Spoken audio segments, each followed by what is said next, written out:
सूफी सुल्तान मियां फरमाते हैं कि अगर एक कस्बे में 200 घर हों, 199 घर हिंदू मजहब के हों और एक घर मुसलमान का हो, इस घर में हुजूर के आने की अगर खुशी मनाई गई, दुरूद पढ़ करके, नात पढ़कर, कुरान पढ़ करके, तो 199 घरों में अगर कोई बच्चा बीमार होता है तो अल्लाह उसे भी शिफा अता फरमाता है। ये हुजूर के आने की बरकत है। देखिएगा आप आपके कारोबार में इंशाअल्लाह कैसा इजाफा होगा। जिन जिन लोगों ने हुजूर के आने से खुशियां मनाई हैं, इंशाअल्लाह बरकत ही बरकत देखेंगे। जिंदाबाद। ये कनात, ये जो शामियाने हैं, ये कुमकुमे हैं, ये माँ बहनों का गर्मी के मौसम में भी मुअद्दब तरीके से बैठना, उलमा किराम का सदर सेक्रेटरी के तमाम तर प्रेशर वाले आइन का एहतराम करना, फिर भी हुजूर की मजलिस की जीनत बनना इंशाअल्लाह बेकार नहीं जाएगा।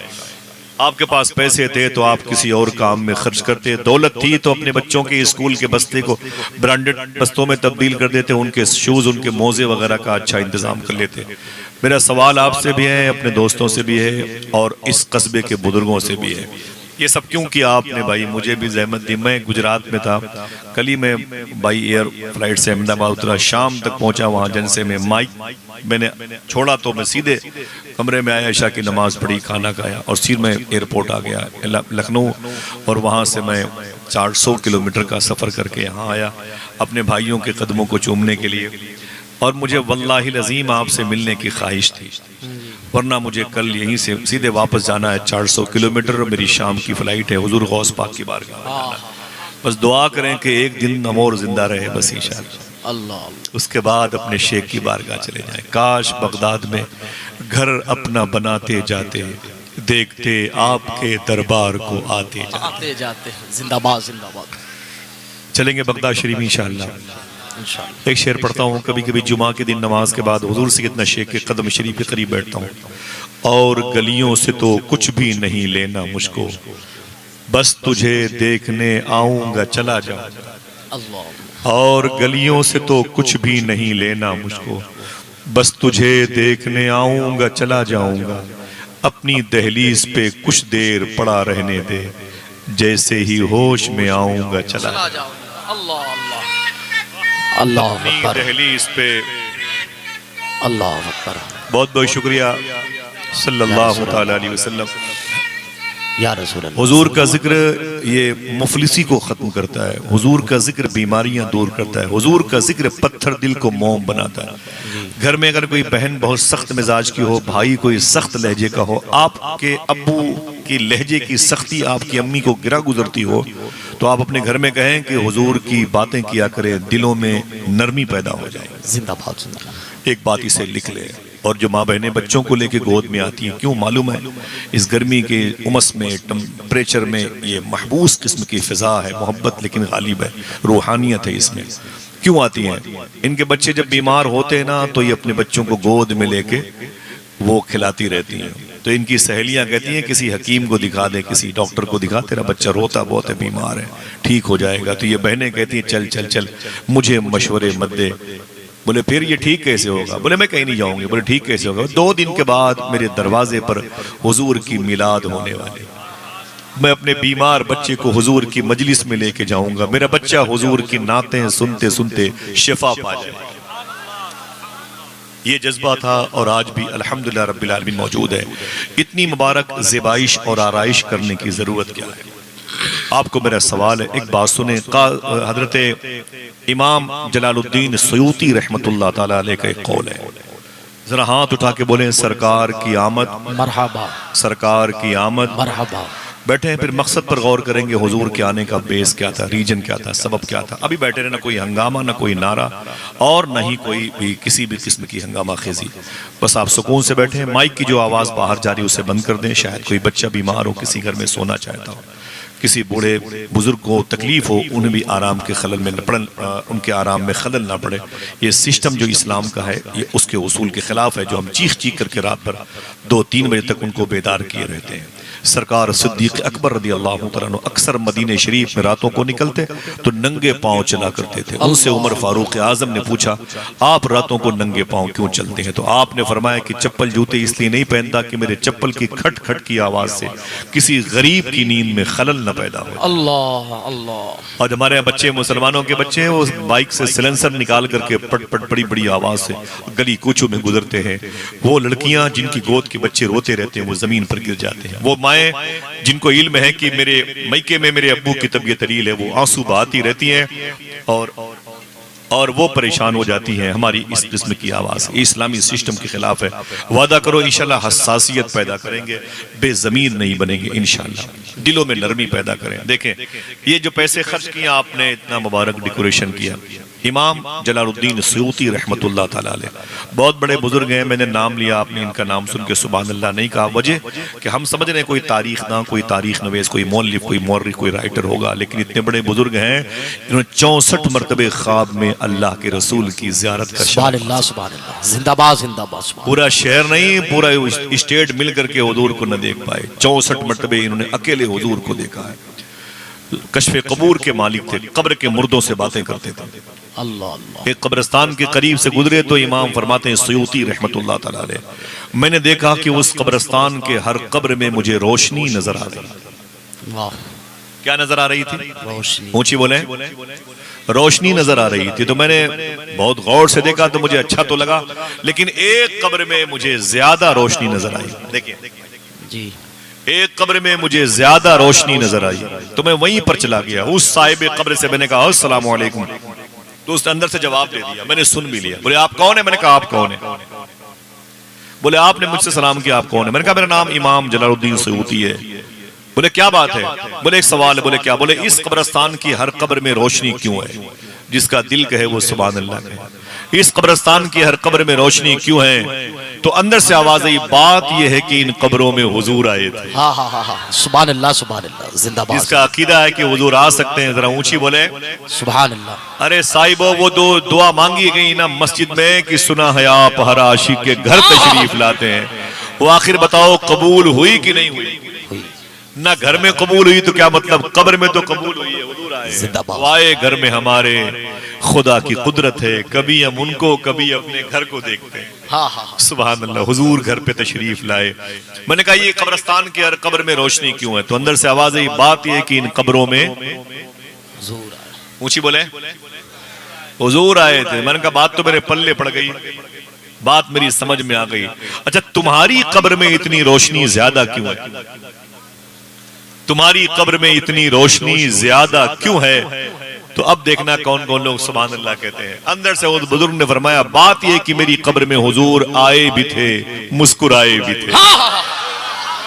जिंदाबाद जिंदाबाद। क्या हाथ उठा के कह सकते हैं नूर वाला आया है, नूर लेकर आया? बोले बोले बोले, हाथ उठा के बोले, नूर वाला आया है, नूर लेकर आया है। फिर से बोले, नूर लेकर आया। सुभान अल्लाह। कहते मेरी कब्र में हुजूर आए भी थे, मुस्कुराए भी थे। मैंने कहा भाई बहुत बड़ी बात है। अच्छा अब ये बता दो कि मुस्कुराए क्यों थे? हाँ हाँ, अब ये बताओ कि मुस्कुराए क्यों थे? तो अंदर से जवाब आया, वही जवाब आपको याद करना है। कल कोई पूछे कि कमेटी वालों ने लाखों लाख रुपए क्यों खर्च किए, तो क्यों का जवाब यूं देना जी।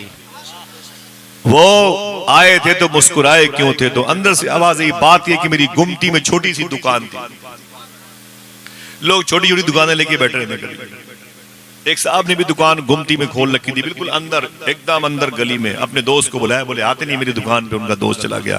बोले दुकान? बोले वो गली में नुक्कड़ में, जहाँ खत्म है नुक्कड़ वहीं पे है। वो गए तो दुकान देख के हंसने लगे। बोले क्या बात है? बोले इतनी गली के अंदर तुमने दुकान खोली है, बड़ी तारीफ कर रहे थे, मेरी दुकान बड़ी है, आ जाओ आ जाओ। तो ये गुमटी में इतनी बड़ी दुकान तुमने खोल रखी, यहाँ कौन आएगा? यहाँ तो बोहनी नहीं होगी, समझ रहे हैं? यहाँ बोहनी नहीं होगी, यहाँ कौन आएगा? तो उनके दोस्त ने कहा अच्छा फिर?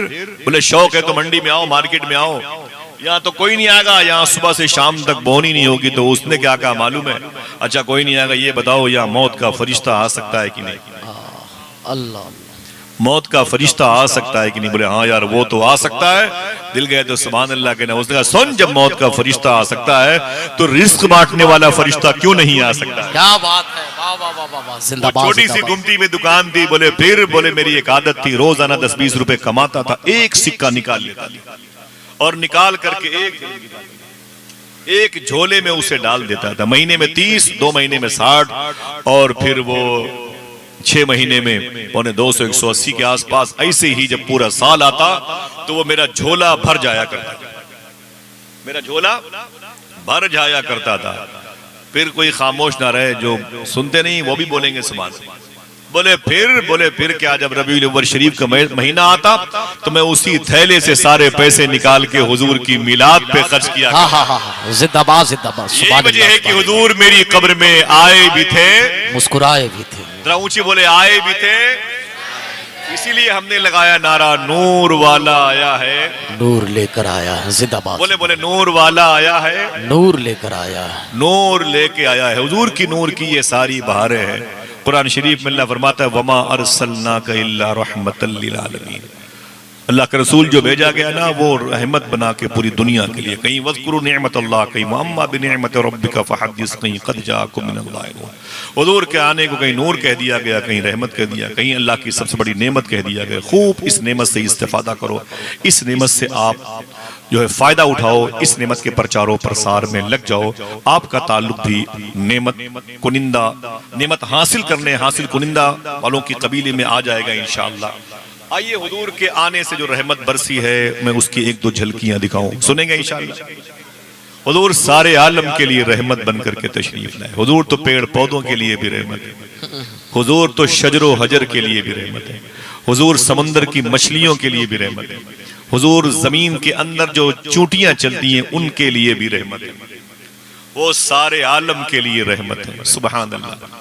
वो बच्चियां जो मक्के शरीफ में थी, हुजूर उनके लिए भी रहमत है। वो बच्चियां जो आज मेरी माओं की गोद में है, हुजूर उनके लिए भी रहमत है। एक अजीम सहाबी रसूल है, उनका नाम है हजरत आसिम, ऐन अलिफ स्वाद मीम, हजरत आसिम रदी अल्लाह तआला अन्हु। कोई बोलेगा नहीं, कोई चीखे पुकारेगा नहीं, बस बैठे सुकून से मुझसे बातें सुने।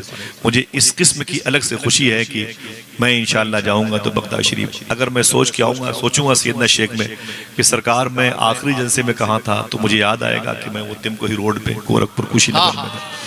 तो ये इंशाअल्लाह ये चेहरे भी याद आ जाएंगे। क्या बात है, जिंदाबाद। चलेंगे ना इंशाअल्लाह। इंशाअल्लाह।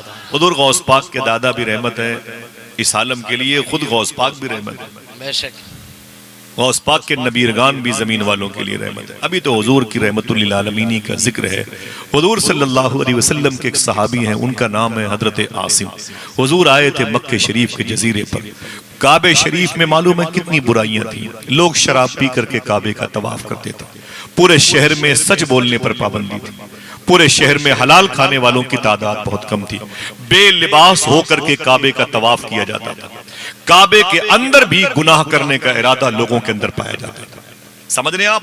अल्लाह का बुजुर्ग मोहतशम घर, जिसके अंदर हराम कारी करने की ख्वाहिश लोगों के अंदर पैदा हुई थी।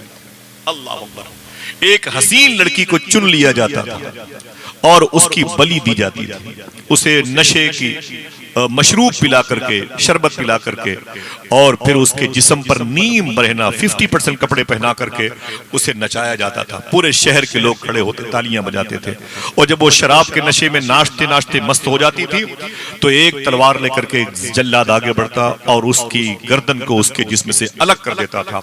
और उस लड़की का धड़ जब जमीन पर गिरता, उछलता, तो उसी को रक्स बिस्मिल का नाम दिया गया। अल्लाह। समझ रहे हैं?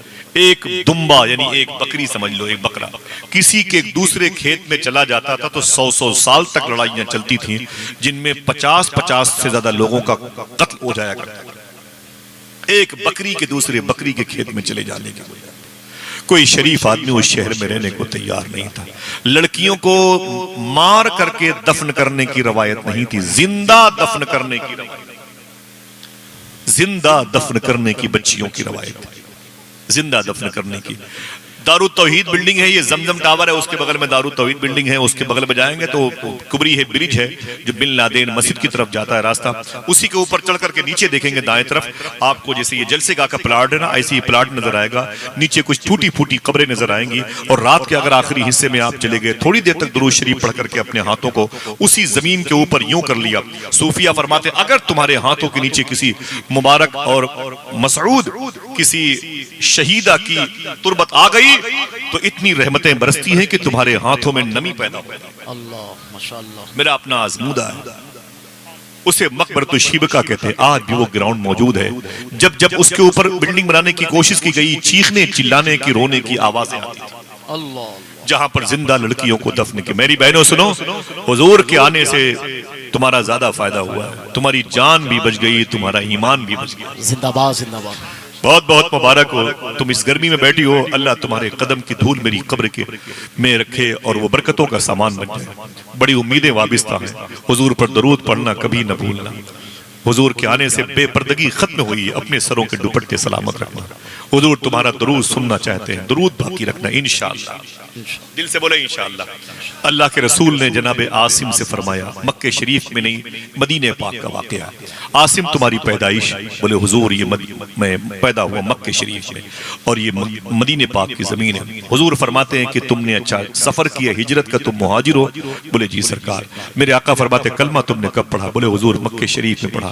बोले तुम अपने बैकग्राउंड के बारे में बायोडाटा अपना दो, अपने बारे में कुछ बताओ। जब तुम जाहिलियत के दौर से गुजर रहे थे, तुमने मुझे नहीं देखा था, तो तुम्हारे दिन कैसे गुजरते थे। जनाब आसिम रोने लगे, बोले सरकार मुझसे न पूछें कि मेरे दिन कैसे गुजरते थे, अल्लाह। मुझसे न पूछे मेरे सामने बच्चियों को एक एक हफ्ते 2-2 घंटे की बच्चियों को जिंदा ला के दफनाया जाता था। मैं बच्चा था, छोटा सा था, देखता था। बड़ा हुआ जब मैं, तो मेरी भी शादी हो गई, मेरी बीवी के पेट में मोहब्बत की निशानी आ गई। मैं खुश था कि शायद मेरा बेटा पैदा होगा तो उसे पाल पोस के बड़ा करूंगा, और अगर बेटी पैदा हुई तो जब बीवी ने मुझसे पूछा तो मैंने कहा उसे मैं जिंदा दफन कर दूंगा। बीवी ने कहा ना ना ना ना ना, ऐसा मत करना मेरे शौहर आसिम। मेरे आका फरमाते फिर जनाब आसिम कहते मैं बाहर बैठा हुआ था, मेरी बच्ची की पैदाइश हुई। दाया ने कहा कि मुबारक हो आसिम, तेरे घर में बेटी पैदा हुई। मैं चीख मार के अंदर चला गया।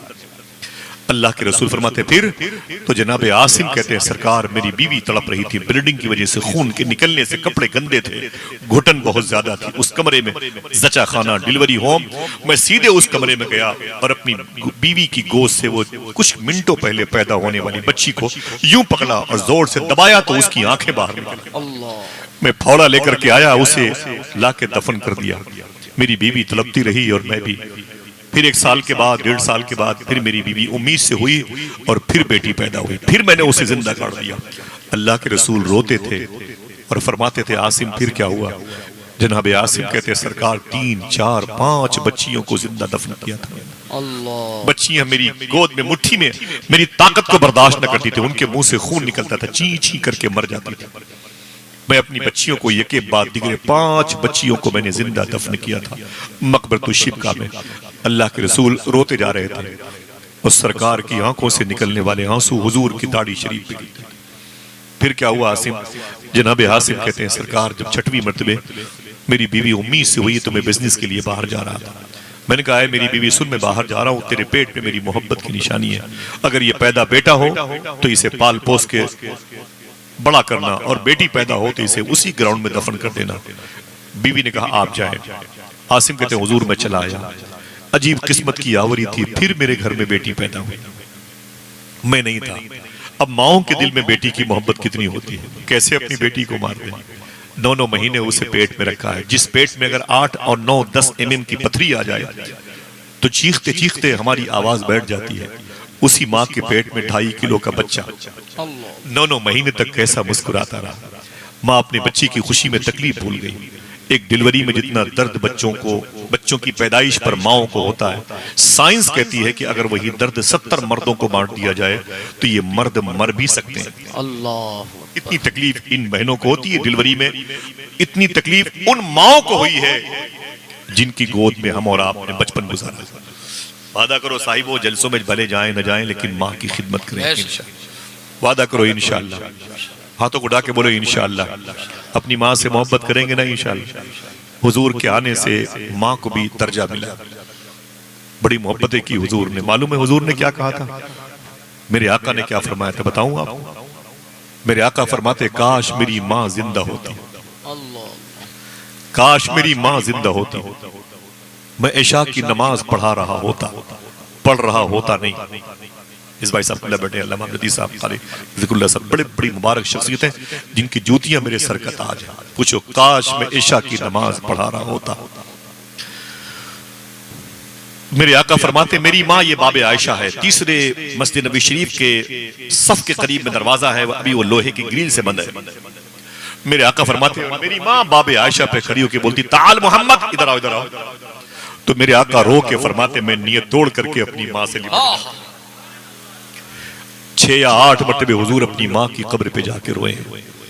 हम तो जिंदा ही अपनी माँ को दफन कर चुके हैं, माँ से बात तक नहीं करते। दोस्तों से 2-2 घंटे बात करने के नेटवर्क ना मिले तो हम परेशान हो जाते हैं, और माँ से बात ना हो तो हमें कोई परेशानी नहीं होती। मैं एक दोस्त के घर पे गया था तो मैंने कहा यार कैसे हैं सब लोग, काफी दिन के बाद मुलाकात हुई, रिकॉर्डिंग हो रही है, कभी वो सुनेंगे, खैर वो जानते हैं। मैंने कहा अम्मी कैसी है? तो रोने लगा। बोले आसिफ भाई आपको नहीं खबर मेरी माँ का इंतकाल हो गया। मैंने कहा बताया नहीं तुमने, कब हुआ?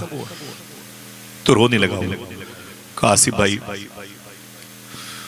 मेरे बड़े वाले भाई थे, मेरी माँ से बातें नहीं करते थे, कई साल तक बातें नहीं की।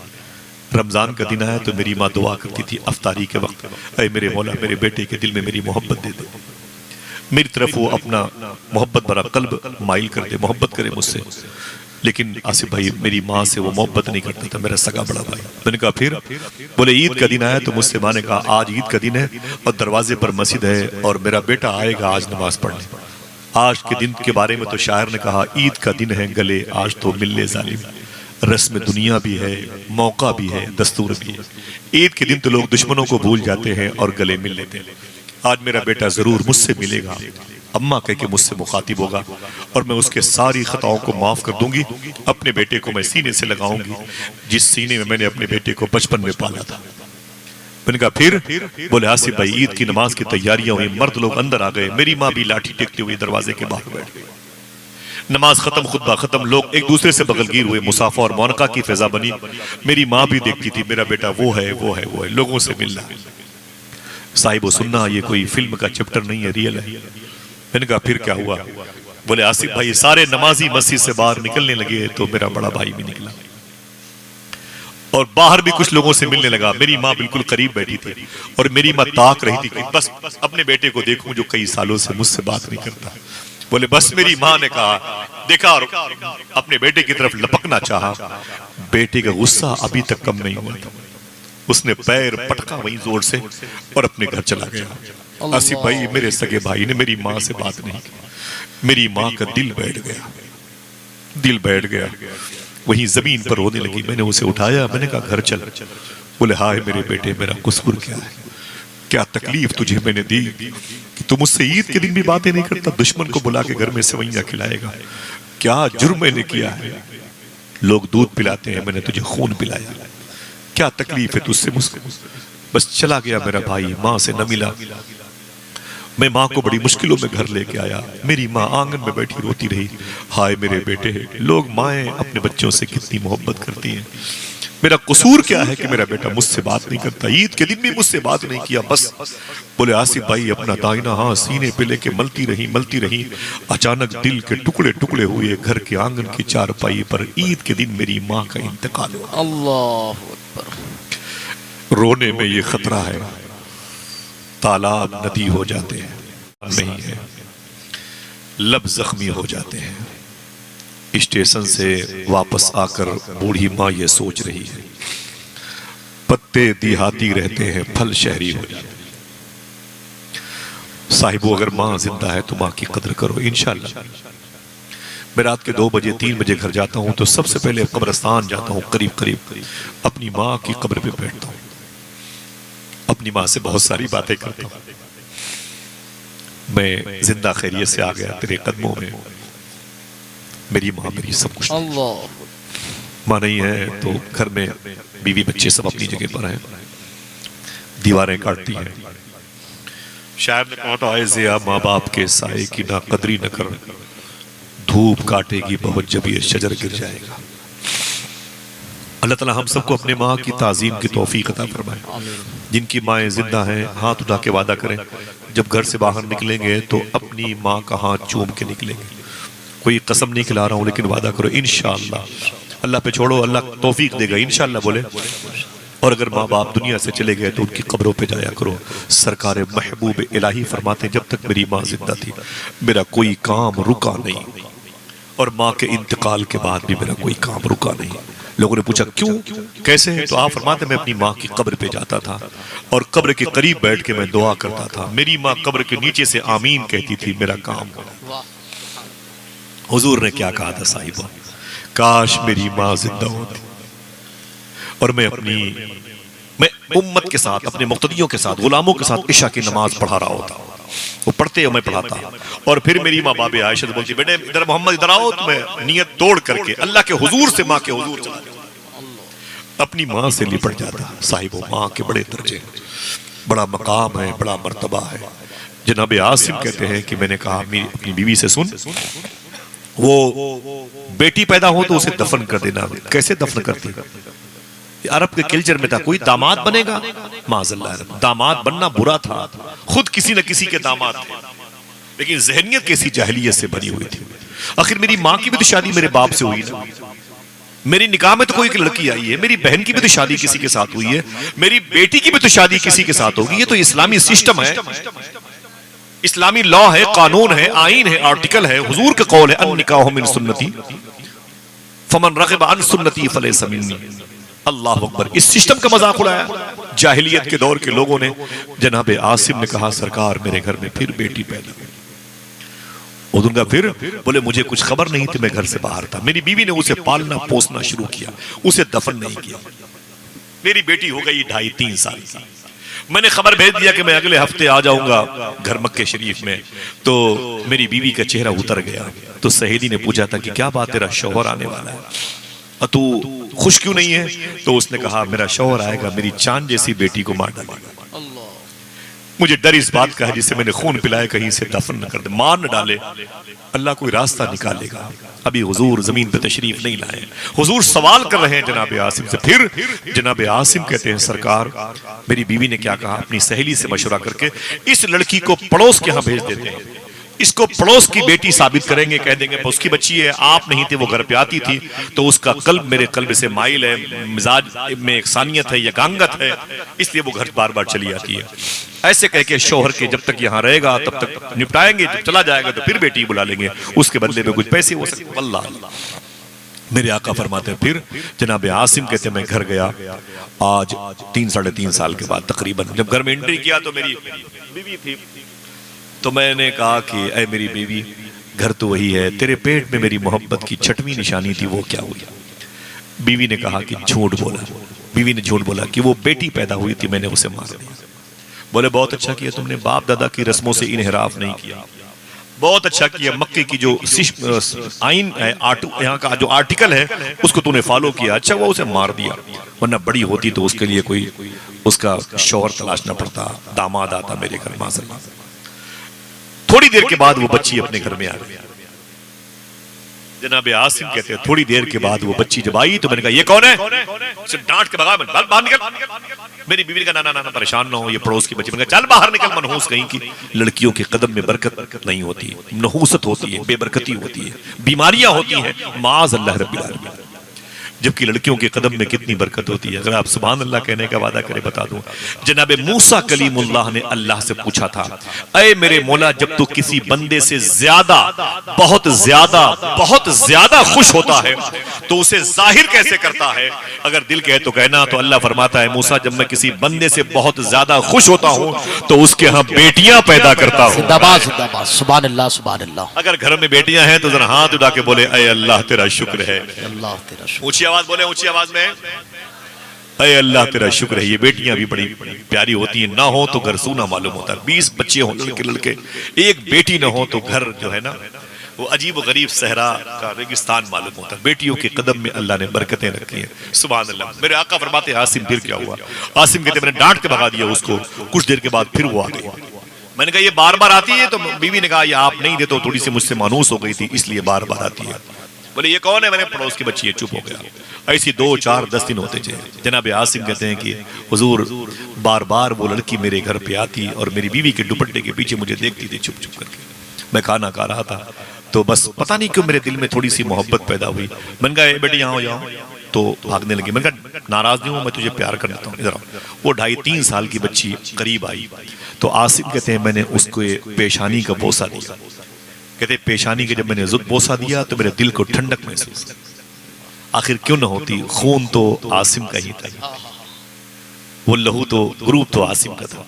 आसिम कहते मैंने उसे बिठाया तो मुझे बहुत ज्यादा सुकून मैसर आया। उसे मैंने अपने हाथों से खाना खिलाया, वो कांप रही थी। मैंने कहा डर मत। फिर मैंने कहा अपनी बीवी से इसे छोड़ दे, चली गई। फिर जब मैं खाने के वक्त में फिर उसे बुलाया, मैंने कहा बुला के लाओ उस बच्ची को। आहिस्ता आहिस्ता मैं खुद उस बच्ची से मोहब्बत करने लगा।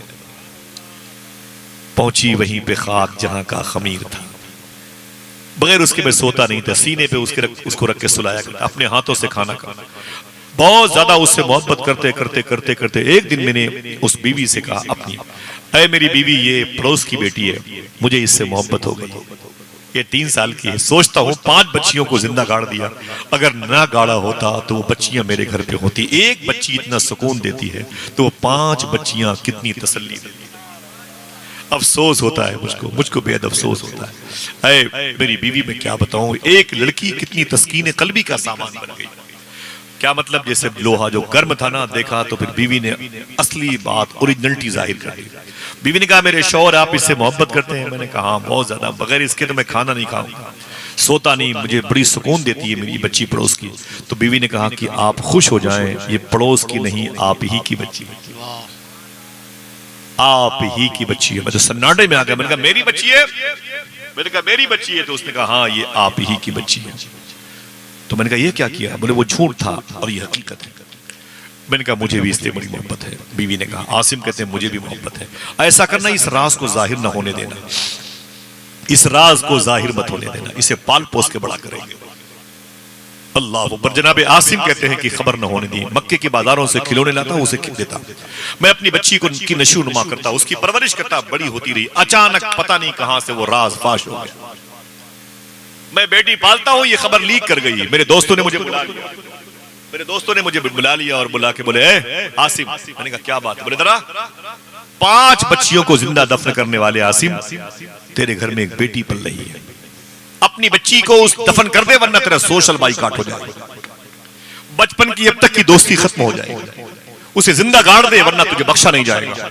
आसिम कहते हैं इतना हुजूर दोस्तों ने मुझे इतना टॉर्चर किया कि मेरे अंदर का शैतान जाग गया। फिर मैं आ गया असली हालत पे। बेटियों से नफरत, बेटियों से नफरत। मैं उस मेजॉरिटी से, कम्युनिटी से उठा और गुस्से में तमतनाया हुआ सीधे अपने घर में गया और दरवाजे पर लात मारी। दरवाजा धड़ाम से खुला। सामने आंगन में मेरी बीवी बैठी थी, उसके रान पर मेरी बेटी बैठी थी, वो लेटी हुई थी और मेरी बीवी उसके जुल्फों को संवारती थी। मैं गुस्से में गया तो बीवी ने कहा ये क्या तरीका है घर में आने का? मैं कहा चुप। और सीधे गया उस 3 साल की बच्ची के बालों को पकड़ के मैंने उठा लिया। जब उठाया तो मेरी बीवी मेरे पैरों से लिपट गई। मैंने फावड़े कुदाल लिए। मेरी बीवी ने कहा ये क्या मतलब? मैंने कहा इसे मार दूंगा, जिंदा दफन कर दूंगा। मेरी बीवी ने कहा ना ना ना, इस बेटी को मुझे दे दे, मैं खुद इस घर से हमेशा के लिए चली जाऊंगी। कहा नहीं, मैं इस लड़की को जिंदा नहीं रखूंगा, किसी को दामाद के हैसियत से नहीं देखूंगा। मेरा मक्के में सोशल बाइकाट हो जाएगा, मेरा हुक्का पानी बंद हो जाएगा, मैं इसे दफन कर दूंगा।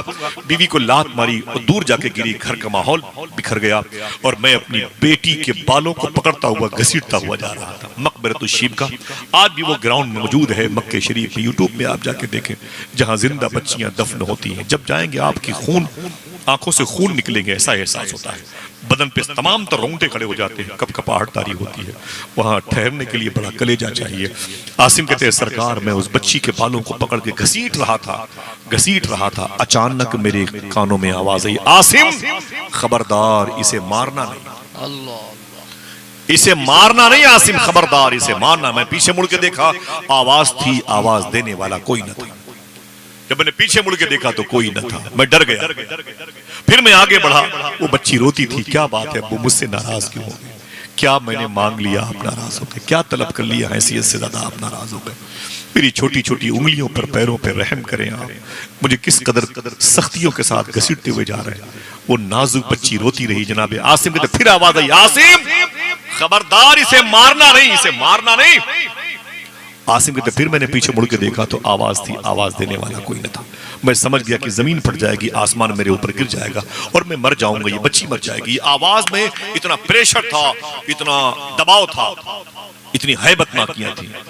आवाज थी, आवाज देने वाला कोई न था। मैं भागा, फिर आवाज, आसिम आसमान जमीन पर गिर पड़ेगा, खबरदारी से दफन मत करना। मैं बाज नहीं आया, मैं सीधे चला गया, अपनी बच्ची को वहीं उठा के बैठ। वो बैठ गई, कांप रही थी। मैंने फावड़े से गड्ढा खोदना शुरू किया। अल्लाह अकबर, अल्लाह अकबर। जो बेटियां आपको 10 मिनट घर में न मिले तो आप पूछते हैं अपने बच्चों, अपनी अहलिया से, किधर गई मेरी बेटी। जनाब आसिम कहते मैंने बच्ची को बिठाया और फावड़े से गड्ढा खोदना शुरू किया। मिट्टियां निकल निकल करके मेरे जुब्बे पर पड़ती थी। मेरी बच्ची खड़ी होकर के उस जुब्बे को साफ करती थी। अब्बू दोपहर में क्यों नाराज, क्या कर रहे हैं। जब मतलब भर का गड्ढा तैयार हो चुका तो आसिम कहते मैंने उसके बालों को पकड़ा, उसमें उठा के पटक दिया। मैंने एक पैर से मैंने बैलेंस बराबर किए और एक पैर से मैंने उसकी गर्दन दबाई और मिट्टी उसके ऊपर डालने लगा। आसिम कहते मेरी बच्ची चीखती रही, अरे मेरे बाप, मैं सिन्फ नाजुक हूँ, बहुत नाजुक तबीयत की हूँ, मेरा कसूर क्या है, मुझे जिंदा दफन किया जाता है। क्या बिगाड़ा है मैंने समाज का, मुआशरे का, मक्के की तहजीब का, मुझे क्यों इतना टॉर्चर किया जा रहा है। आसिम कहते मैं कुछ न जवाब दिया तो आखिर में मेरी बच्ची की आंखें वो धंसती चली गई, जबान में मिट्टी, मुंह में मिट्टी दाखिल हो रही थी। तो उसने अपनी लड़खड़ाती हुई जबान से आखिरी जुमले कहे थे, ऐ मेरे मौला, बहुत हो चुका इस जमीन पर बच्चियों पे जुल्म, अब इस जुल्म की कलाई को मोड़ने के लिए किसी ऐसी शख्सियत को भेज दे जो इस जमीन के जजीरे पर रहमत साबित हो सके। वाह, जिंदाबाद। जो रहमतों वाला हो, जो नेमतों वाला हो, जो जूद वाला हो, जो बख्शिश वाला हो, जो इनाम वाला हो, जो अफो दरगुजर करने वाला हो, ऐसा इखलाक हो कि उसकी इखलाक की गवाही के लिए पूरी कुरान की एक आयत करीमा नाजिल हो जाए, इन्नका लअला खुलुकिन अज़ीम। ऐ मेरे मौला भेज दे और मैं आखिरी बच्ची साबित हूं, अब किसी बच्ची पर जुल्म न हो, भेज दे। इतना कहना था, उसके मुंह में मिट्टी और उसकी आंखें बंद हो गई।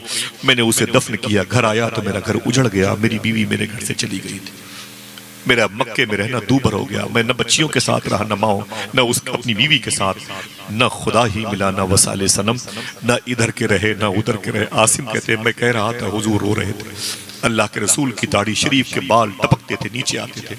बहुत देर के बाद मैंने कहा, सरकार मुझे माफ कर दे, मुझे माफ कर दे सरकार, मैं आपको रुलाना नहीं चाहता, आप मेरी जिंदगी हैं, आप मेरी आखिरत है, आप मेरी जन्नत है। सरकार आप मेरी बातों से तकलीफ महसूस कर रहे हैं, अगर सरकार जहमत न हो तो मैं आपसे एक सवाल करूं। मेरे आका फरमाते हैं, पूछो आसिम सवाल क्या है, पूछो आसिम सवाल क्या है।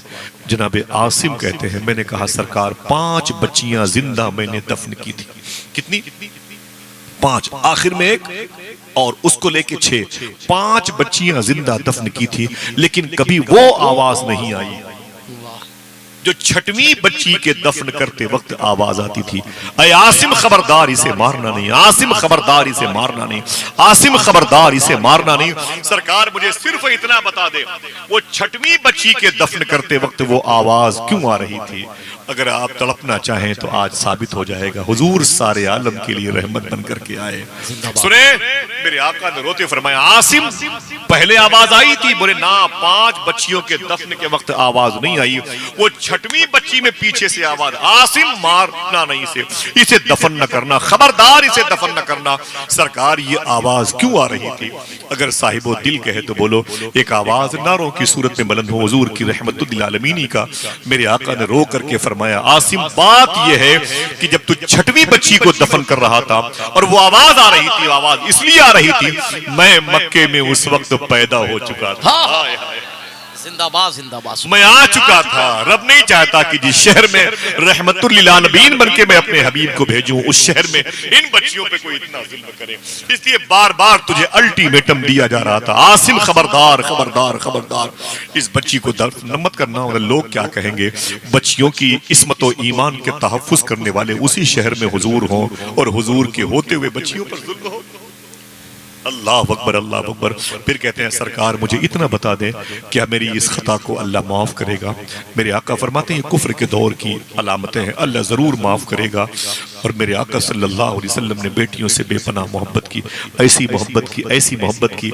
एक मरतबा हुजूर के पास सोने का एक हार आ गया, सोने का एक हार आ गया। हुजूर की तमाम तर अज़वाज जो हमारी माएँ हैं, ज़ैनब, रुक़ैया, उम्मे कुलसूम और फातिमा में, इनमें से हुजूर की शायद 3 शहज़ादियाँ मौजूद थीं, शायद वल्लाह आलम। तो सब ने कहा कि हुजूर ये हार हमें दे दें, ये हार हमें दे दें, ये हार हमें दे दें सोने का। सब ने मोहब्बत से मुतालबा किया। हुजूर की तमाम तर बीवियाँ थीं, हुजूर की बेटियाँ थीं, नवासी, और सब वहाँ पर मौजूद थे। तो हुजूर ने फरमाया कि ना ही मैं इस हार को उस लड़की को दूंगा मैं सबसे ज्यादा जिससे मोहब्बत करता हूँ। ये हार किसी को भी दे सकते थे, अपनी बेटी मखदूम कायनात को भी और अपनी बीवी अम्मी आयशा को भी। सबने समझा कि शायद आयशा को या फातिमा को मिलेगा। हुजूर ने बहुत देर तक मुस्कुराते फरमाया कि यह हार मैं उसे दूंगा जो मुझे बहुत अजीज है, बहुत अजीज है। सबने कहा हुजूर किसको देंगे, बताया तो सही।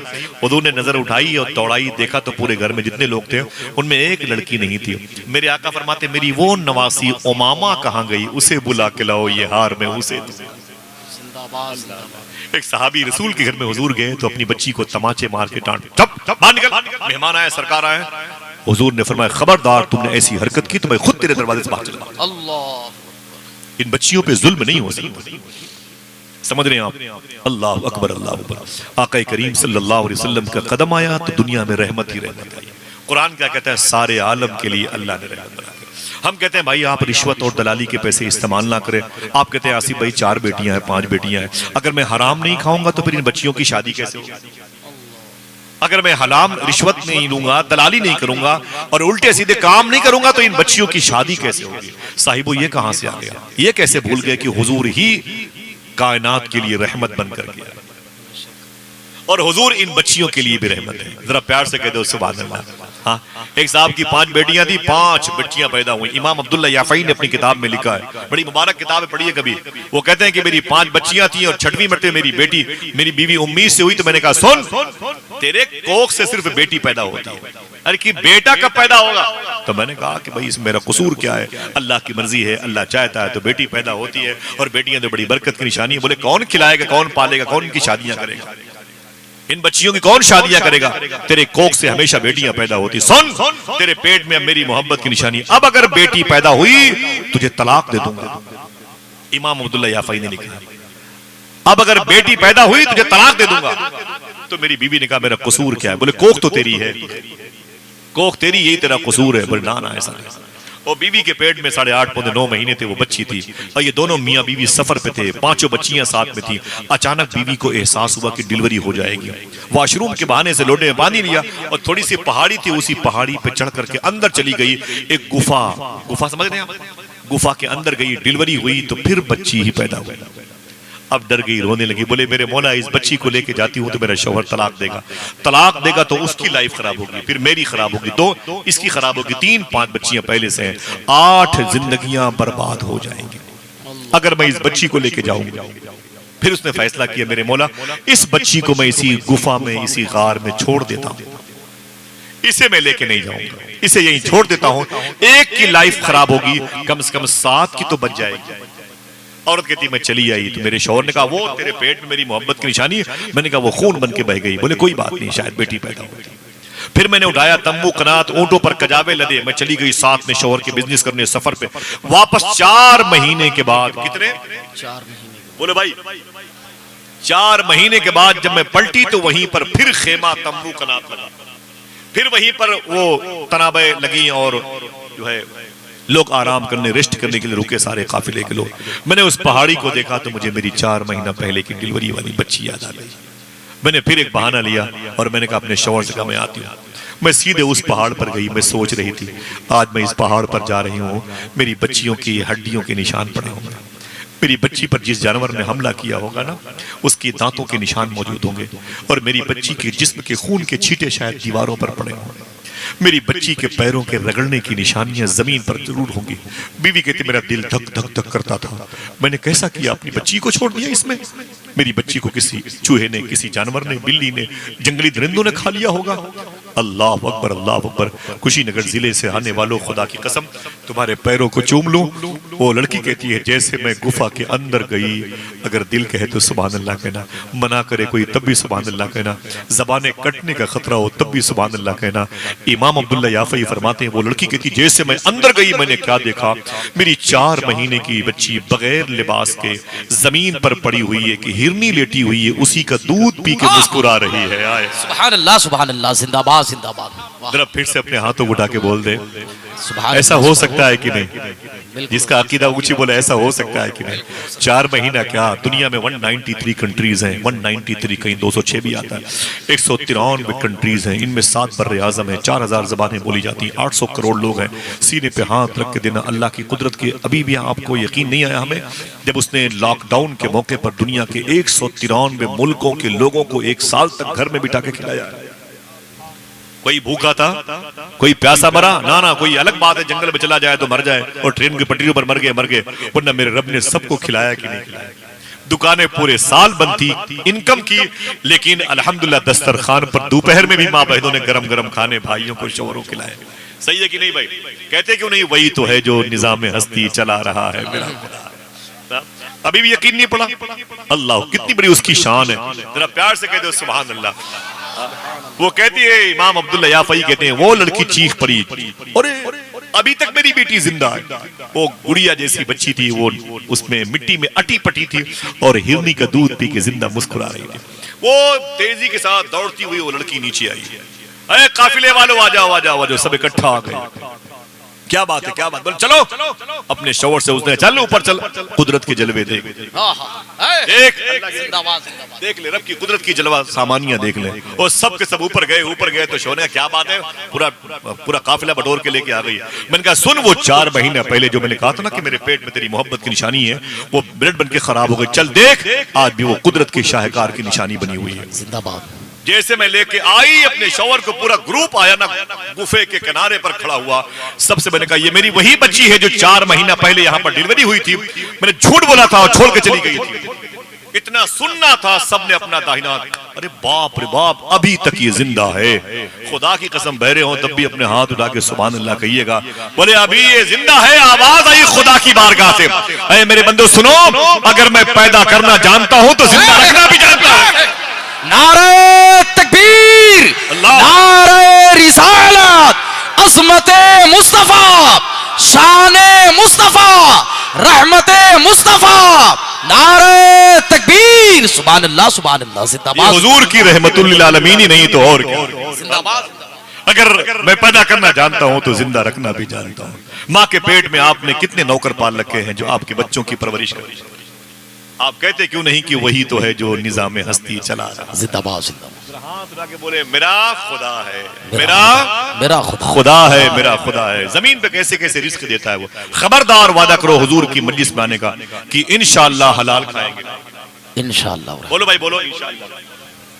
हाथ नहीं उड़े आपके, बोलो 2 काम कभी बंधन करना, सच बोलते रहना, इंशाअल्लाह हलाल खाते रहना। वादा करो इंशाअल्लाह। हुजूर की रहमतुल आलमीनी कितनी बड़ी शान लगती है, कितनी बड़ी शान लगती है। आका करीम का आना आप सबको बहुत बहुत बहुत बहुत मुबारक। जिंदाबाद। हुजूर सबके लिए रहमत है, हुजूर जिन्नातों के लिए रहमत है, हुजूर जानवरों के लिए रहमत है, हुजूर परिंदों के लिए रहमत है। यकीन है ये नारे तो लगाते हैं मेरे खानदान के लोग। आप में से कोई एक लगाए नारा दरमियान से।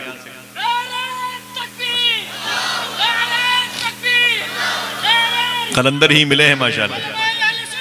जिंदाबाद जिंदाबाद जिंदाबाद जिंदाबाद। अल्लाह अकबर या रसूल। हुजूर सबके लिए रहमत है, हुजूर सबके लिए रहमत है। खुदा की कसम बताऊं, अगर आपको यकीन पड़े तो आका करीम सल्लल्लाहु। एक बात बताऊं जो हुजूर की मिलाद के हवाले से। बैठेंगे, बहुत देर हो गई है, आपको भी जाना है, शायद थके हुए लग रहे हैं। जो थके हैं वो आप ही लोगों को देख रहे हैं पीछे। ये कौन लोग हैं जो कह रहे हैं नहीं नहीं नहीं। अल्लाह आप सबकी मोहब्बतों को सलामत रखे। जरा पीछे मुड़ के देखें, हुजूर के आशिकों का हुजूम देखें। जिंदाबाद जिंदाबाद। लोग कहते हुजूर का नाम मिट जाएगा, जालिम कहीं के। फानूस बन के जिसकी हिफाजत हवा करे, ओ शम्मा क्या बुझे जिसे रोशन खुदा करे। 70 साल पहले मुरादाबाद के चौराहे पर अंग्रेज जज ने कहा, ओ काफी मुरादाबादी, तेरी फांसी होने वाली है, फांसी का फंदा तेरा इंतजार कर रहा है। फांसी का फंदा तेरा इंतजार कर रहा है, चल फांसी के फंदे पर।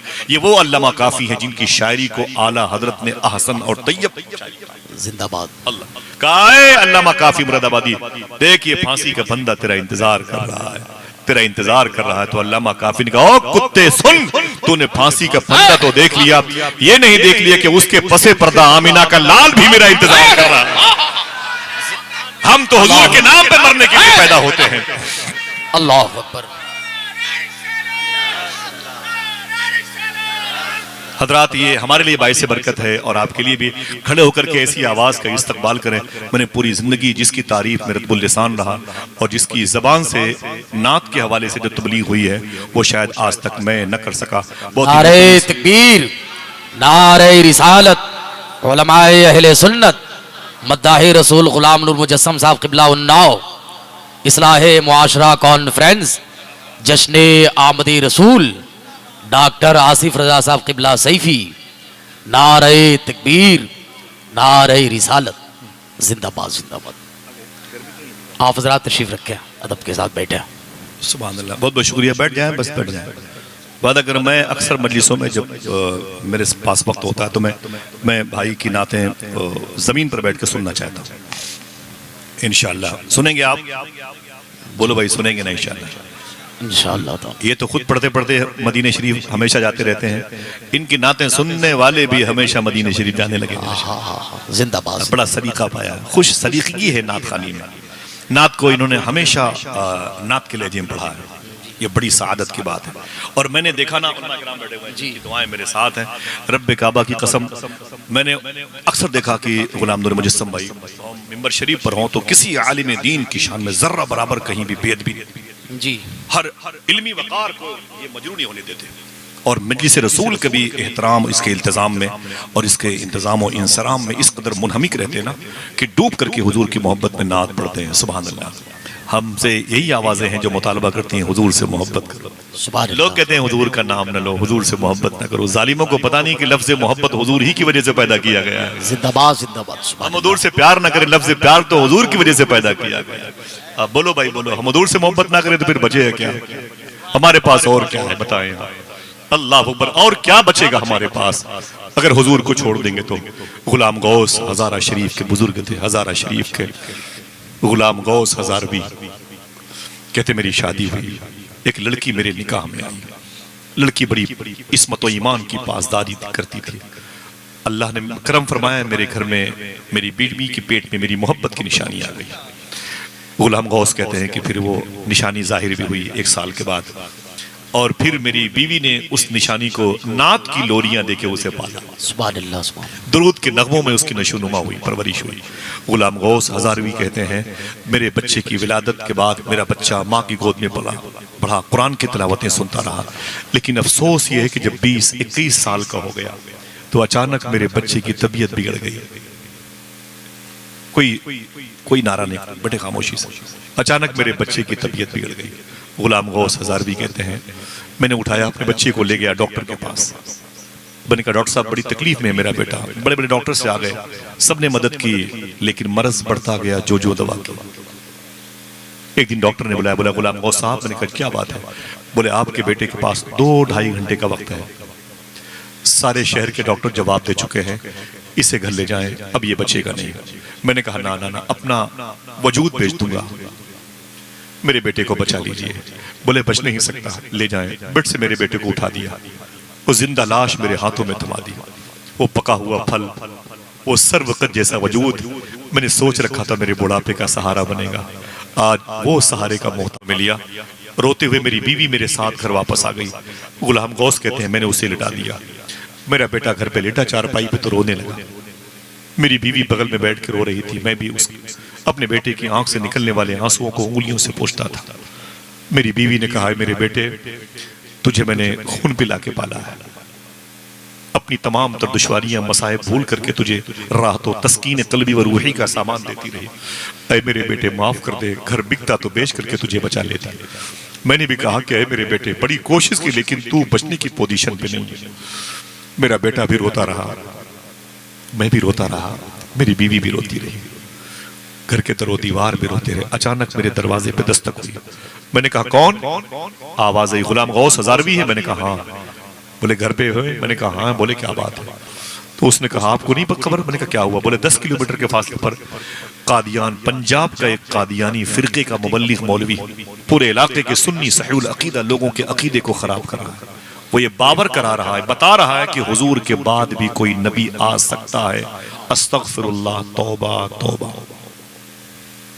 हुजूर के बाद भी कोई नबी आ सकता है। पूरे इलाके को उसने गिरफ्त में ले लिया, दस्तरस में ले लिया, और अनकरीब है कि शहर का शहर उसके अंडर में चला जाए। आप चले?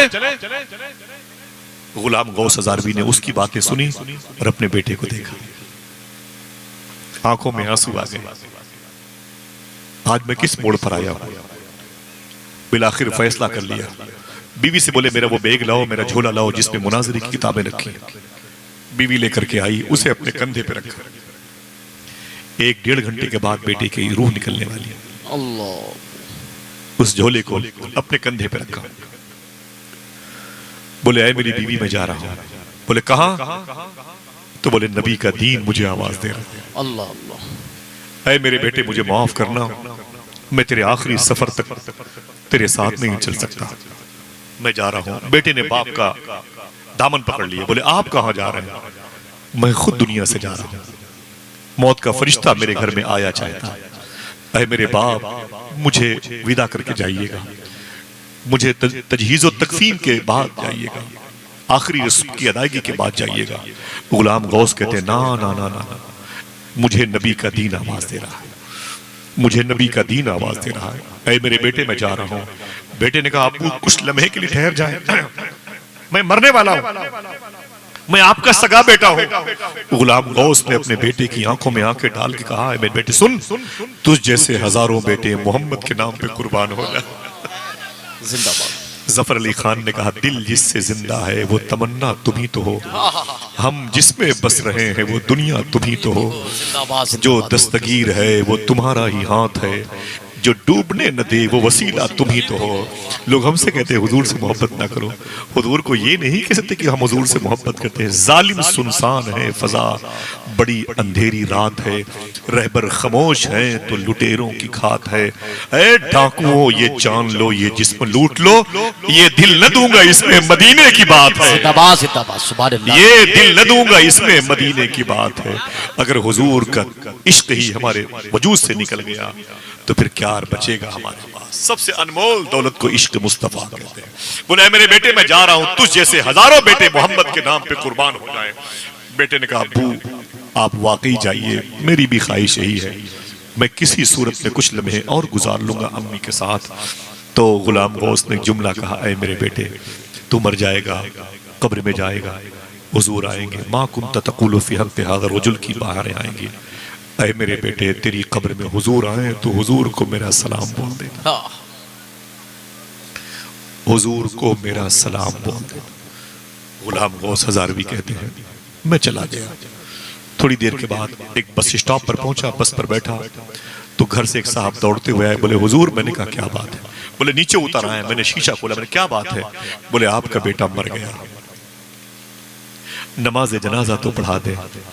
गुलाम गौस ने बस पर बैठे बैठे कहा मेरी बहनों सुनना, नमाज जनाजा फर्ज कफाया है और हुजूर की मोहब्बत फर्ज ऐन है। मैं हुजूर के इश्क पर अपने बेटे की मोहब्बत गालिब नहीं होने दूंगा। अल्लाह अगर दिल कहे कस्बे वालों को तो पढ़े पढ़ाए, वरना कोई एक मेरे बेटे की नमाज जनाजा पढ़ करके उसे दफन कर दे। मैं न उतरने वाला, मुझे हुजूर का कुरान आवाज दे रहा है, हुजूर का दीन आवाज दे रहा है। गुलाम गौस हजारवी कहते मैं चला गया, 3 दिन तक उससे बहस होती रही। बिलाखिर अल्हम्दुलिल्लाह वो शिकस्त फाश और मैं जीत और फाते बन गया। 3 दिन के बाद इलाका सही व सालिम रहा। मैं अपने घर आया। आज तो घर में मेरे कदम नहीं पड़ते थे, घर की दीवारें काट रही थी। बड़ी मुश्किलों में मैं दरवाजे पर आया, जिस दरवाजे की कुंडियां मेरा बेटा खोलता था, यकीन था कि मेरा बेटा नहीं होगा। जब मैंने दरवाजा खोला, अंदर दाखिल हुआ तो वो चारपाई खाली पड़ी थी। अल्लाह मेरे बेटे करीब में मेरी बीवी बालों को बिखेर करके अजीब सी सरासीमगी की कैफियत में, आंखें सुर्ख थी, दामन पर आंसुओं ने कब्जे कर रखे थे। घर में अजीब गरीब खौफ सन्नाटे का आलम था। मेरी बीवी अपने बच्चे की माँ ऐसी बैठी थी। क्या कहा था शायर ने? रोने में ये खतरा है, तालाब नदी हो जाते हैं, हंसना भी आसान नहीं है, लब जख्मी हो जाते हैं। स्टेशन से वापस आकर बूढ़ी माँ ये सोच रही है कि पत्ते देहाती रहते हैं, फल शहरी हो जाते हैं। पत्ते देहाती रहते हैं, फल शहरी हो जाते हैं। मैंने जाकर अपनी बीवी के पास बैठा, मेरी बीवी मुझसे लिपट गई। हाय मेरे बेटे, हाय मेरे बेटे। मैंने उसे तसल्ली दी। बोले चारपाई खाली है, जवान बेटा घर से गया है, जवान बेटा घर से गया है। मैंने कहा अपनी बीवी से कि ये बता कि जाने से पहले उसने कुछ कहा? तो बीवी ने कहा आप यहाँ से जाने से पहले अपने बेटे से आपने क्या कहा था? मैंने कहा था कि मेरे बेटे हुजूर को मेरा सलाम पेश कर देना। बेटे ने क्या कहा? बेटे ने कहा कि अपनी सांसें अटकने से पहले अम्मी अब्बू आए तो अब्बू को भी मेरा सलाम कि ना ये मेरा आखिरी सलाम, इसके बाद इंशाअल्लाह मैदान महशर में मुलाकात होगी। इतना कहा और इंतकाल कर गया। गुलाम गौस कहते हैं किताब मैंने घर में रखी, सीधे कब्रिस्तान गया, उसकी कब्र से लिपट लिपट के रोने लगा। अल्लाह कहते मैं रोने लगा, उसकी कब्र की मिट्टियों को चूमता था। अरे मेरे बेटे, मैं न था तेरे अलविदाई सफर में, लेकिन मुझे हुजूर का दीन बड़ा प्यारा है, हुजूर का सिस्टम, हुजूर की मोहब्बत बड़ी प्यारी है। अरे मेरे बेटे मुझे माफ करना। कहते हैं बस मैं रो ही रहा था, अचानक मेरे हाथ उठ गए। मैंने कहा अरे मेरे बेटे, आज मैं तेरे लिए दिल से दुआ करता हूँ, अरे मेरे मौला, मेरे बेटे की कब्र को जन्नत के बागों में से एक बाग बना दे। जिंदाबाद जिंदाबाद, सुभान अल्लाह सुभान अल्लाह। अरे मेरे मौला, मेरे बेटे को की कब्र को जन्नत के बागों में से एक बाग बना देना। अरे मेरे मौला, मेरे बेटे की कब्र को जन्नत के बागों में से एक बाग। इतना कहा और दुआ करके जब मैं वापस आया, गुलाम गौस कहते जैसे मैं सोया, मेरे ख्वाब में मेरा बेटा जन्नती लिबास पहन के आया। सुभान अल्लाह सुभान अल्लाह। आया तो मैंने उसकी पेशानी चूमी, मैंने उससे बातें की। मैंने कहा बेटे तू कहाँ है? बोले अब्बू मैं बख्श दिया गया। तो मैंने कहा ये बता हुजूर कैसे हैं? आए जिंदाबाद। इश्क की इब्तदा भी तुम, हुस्न की इंतहा भी तुम। आए मेरे इमाम ने कहा वो कमाल हुस्न हुजूर है। मेरा इमाम कहता है जात हुई इंतखाब, वस्फ हुए लाजवाब, नाम हुआ मुस्तफा, तुम पे करोड़ों। जिंदाबाद जिंदाबाद। मैंने कहा कि ये बता हुजूर कैसे है? बोले कैसे बताऊं, कोई लफ्ज नहीं मिलते कि हुजूर ऐसे। आए मैं क्या बताऊं? अल्लाह पर हुजूर आए तो कब्र बुके नूर। मैंने कहा ये बता फिर? बोले फिर आपका सलाम मुझे याद आया। बोले हुजूर को मेरा सलाम? बोले हाँ हुजूर को मैंने आपका सलाम पेश किया और हुजूर ने मुस्कुरा करके आपके सलाम का जवाब। सुभान अल्लाह सुभान अल्लाह। बोले फिर? बोले हुजूर तशरीफ ले गए, आप भी तो सुबह को मेरी कब्र पे आए, आपने दुआ मांगी थी। गुलाम गौस कहते हैं मैं चल गया। मालो मता से मोहब्बत की है हमने, हमेशा मालो जर से मोहब्बत की है। हुजूर कितनी मोहब्बत अपनी उम्मत से करते हैं, कभी आप किसी आलिम दीन से पूछिए। हुजूर सारे आलम के लिए रहमत है, सारे आलम के लिए रहमत है। हाँ हुजूर सारे आलम के लिए रहमत है। सुभान अल्लाह। एक जुमला है हुजूर की पैदाइश का जो मुझे इशारा था, 1 मिनट में बयान करके मैं गुफ्तगू खत्म करना चाहता हूँ। दुआ करें इंशाल्लाह फिर किसी मौके पर मुलाकात होगी। जिस भाई ने लगाए थे नारे फिर से लगाए, मोहब्बत के साथ लगाए माशाअल्लाह। जरा हाथों को उठा के जवाब दे। अल्लाह अकबर या रसूल अल्लाह रज़ियल्लाहु तआला। जिंदाबाद। अल्लाह अकबर या रसूल। आक़ा करीम सल्लल्लाहु अलैहि वसल्लम की पैदाइश, हुजूर की पैदाइश का मामला। अम्मी आमिना फरमाती हैं कि हुजूर सल्लल्लाहु अलैहि वसल्लम मेरे शिकम मुबारक में थे। मक्के शरीफ में वाटर लेवल बड़ा नीचे। 1 मिनट की हुजूर की बस सिर्फ पैदाइश है, समाप्त कर लें और वादा कीजिए बैठे रहेंगे इंशाअल्लाह। नात सुन के जाइएगा और इनके साथ जाइएगा। क्या बात है, वाह वाह वाह। वादा करो इंशाअल्लाह। हाँ हम भी नहीं का दामन दामे रहे। हुजूर की बारगाह में मैंने हाजिरी दी इनके साथ। माशाअल्लाह मुबारक लोग हैं। हुजूर की नात पढ़ना इनके हिस्से में आया है। अगर एक रात में ये 5 नातें पढ़ते हैं जिनमें 7-7 शेर होते हैं तो तकरीबन 35 अशार होते हैं। 35 अशार में अगर इन्होंने आधे अशार को रिवर्स करते हैं, फिर से दोबारा पढ़ते हैं, और तकरीबन जाके 50-55 होते हैं। सूफी सुल्तान में फरमाते हैं कि सोचो इन नाथखानों का मर्तबा, ये एक एक रात में इतनी बड़ी मुबारक भीड़ को लेकर के 50-50 मरतबे हुजूर पर दुरूद पढ़ते रहे। सुभान अल्लाह, सुभान अल्लाह, जिंदाबाद जिंदाबाद, सुभान अल्लाह। जरा मोहब्बत से कहते हैं सुभान अल्लाह। हुजूर आए तो रहमत बन करके आए, अपनी माँ के लिए भी रहमत है। कैसे रहमत है बता दूं? अम्मी आमिना फरमाती मक्के शरीफ का वाटर लेवल बड़ा नीचे था, 800 से लेकर के 2200 फीट नीचे तक पानी, 1200-1800 नीचे फीट पानी होता था। बड़ा मुश्किल काम था। लड़कियां कनीज़ें और पानी भरती तो कमर खींच जाती थी, रस्सियां खींचती कमर खींच जाती थी, गुलाम थक जाते थे, मालिक कोड़े से मारते थे तो वो पानी खींचते थे। ओ थोड़ा सा पानी निकलता आधे घंटे के बाद। उन दिनों जब पानी बहुत नीचे होता था, दिल कहते सुभान अल्लाह कहना। अम्मी आमिना बगैर रस्सी के पानी भरबल लाया, बगैर रस्सी के पानी भरबल लाया करती थी। उनकी सहेली ने कहा आमिना क्या बात है, तू बगैर रस्सी के पानी भरबल लाती है? तो अम्मी आमिना फरमाती मैं अपनी सहेली का हाथ पकड़ती, मैं कहा चल तुझे दिखाऊं मैं पानी कैसे भरती हूं।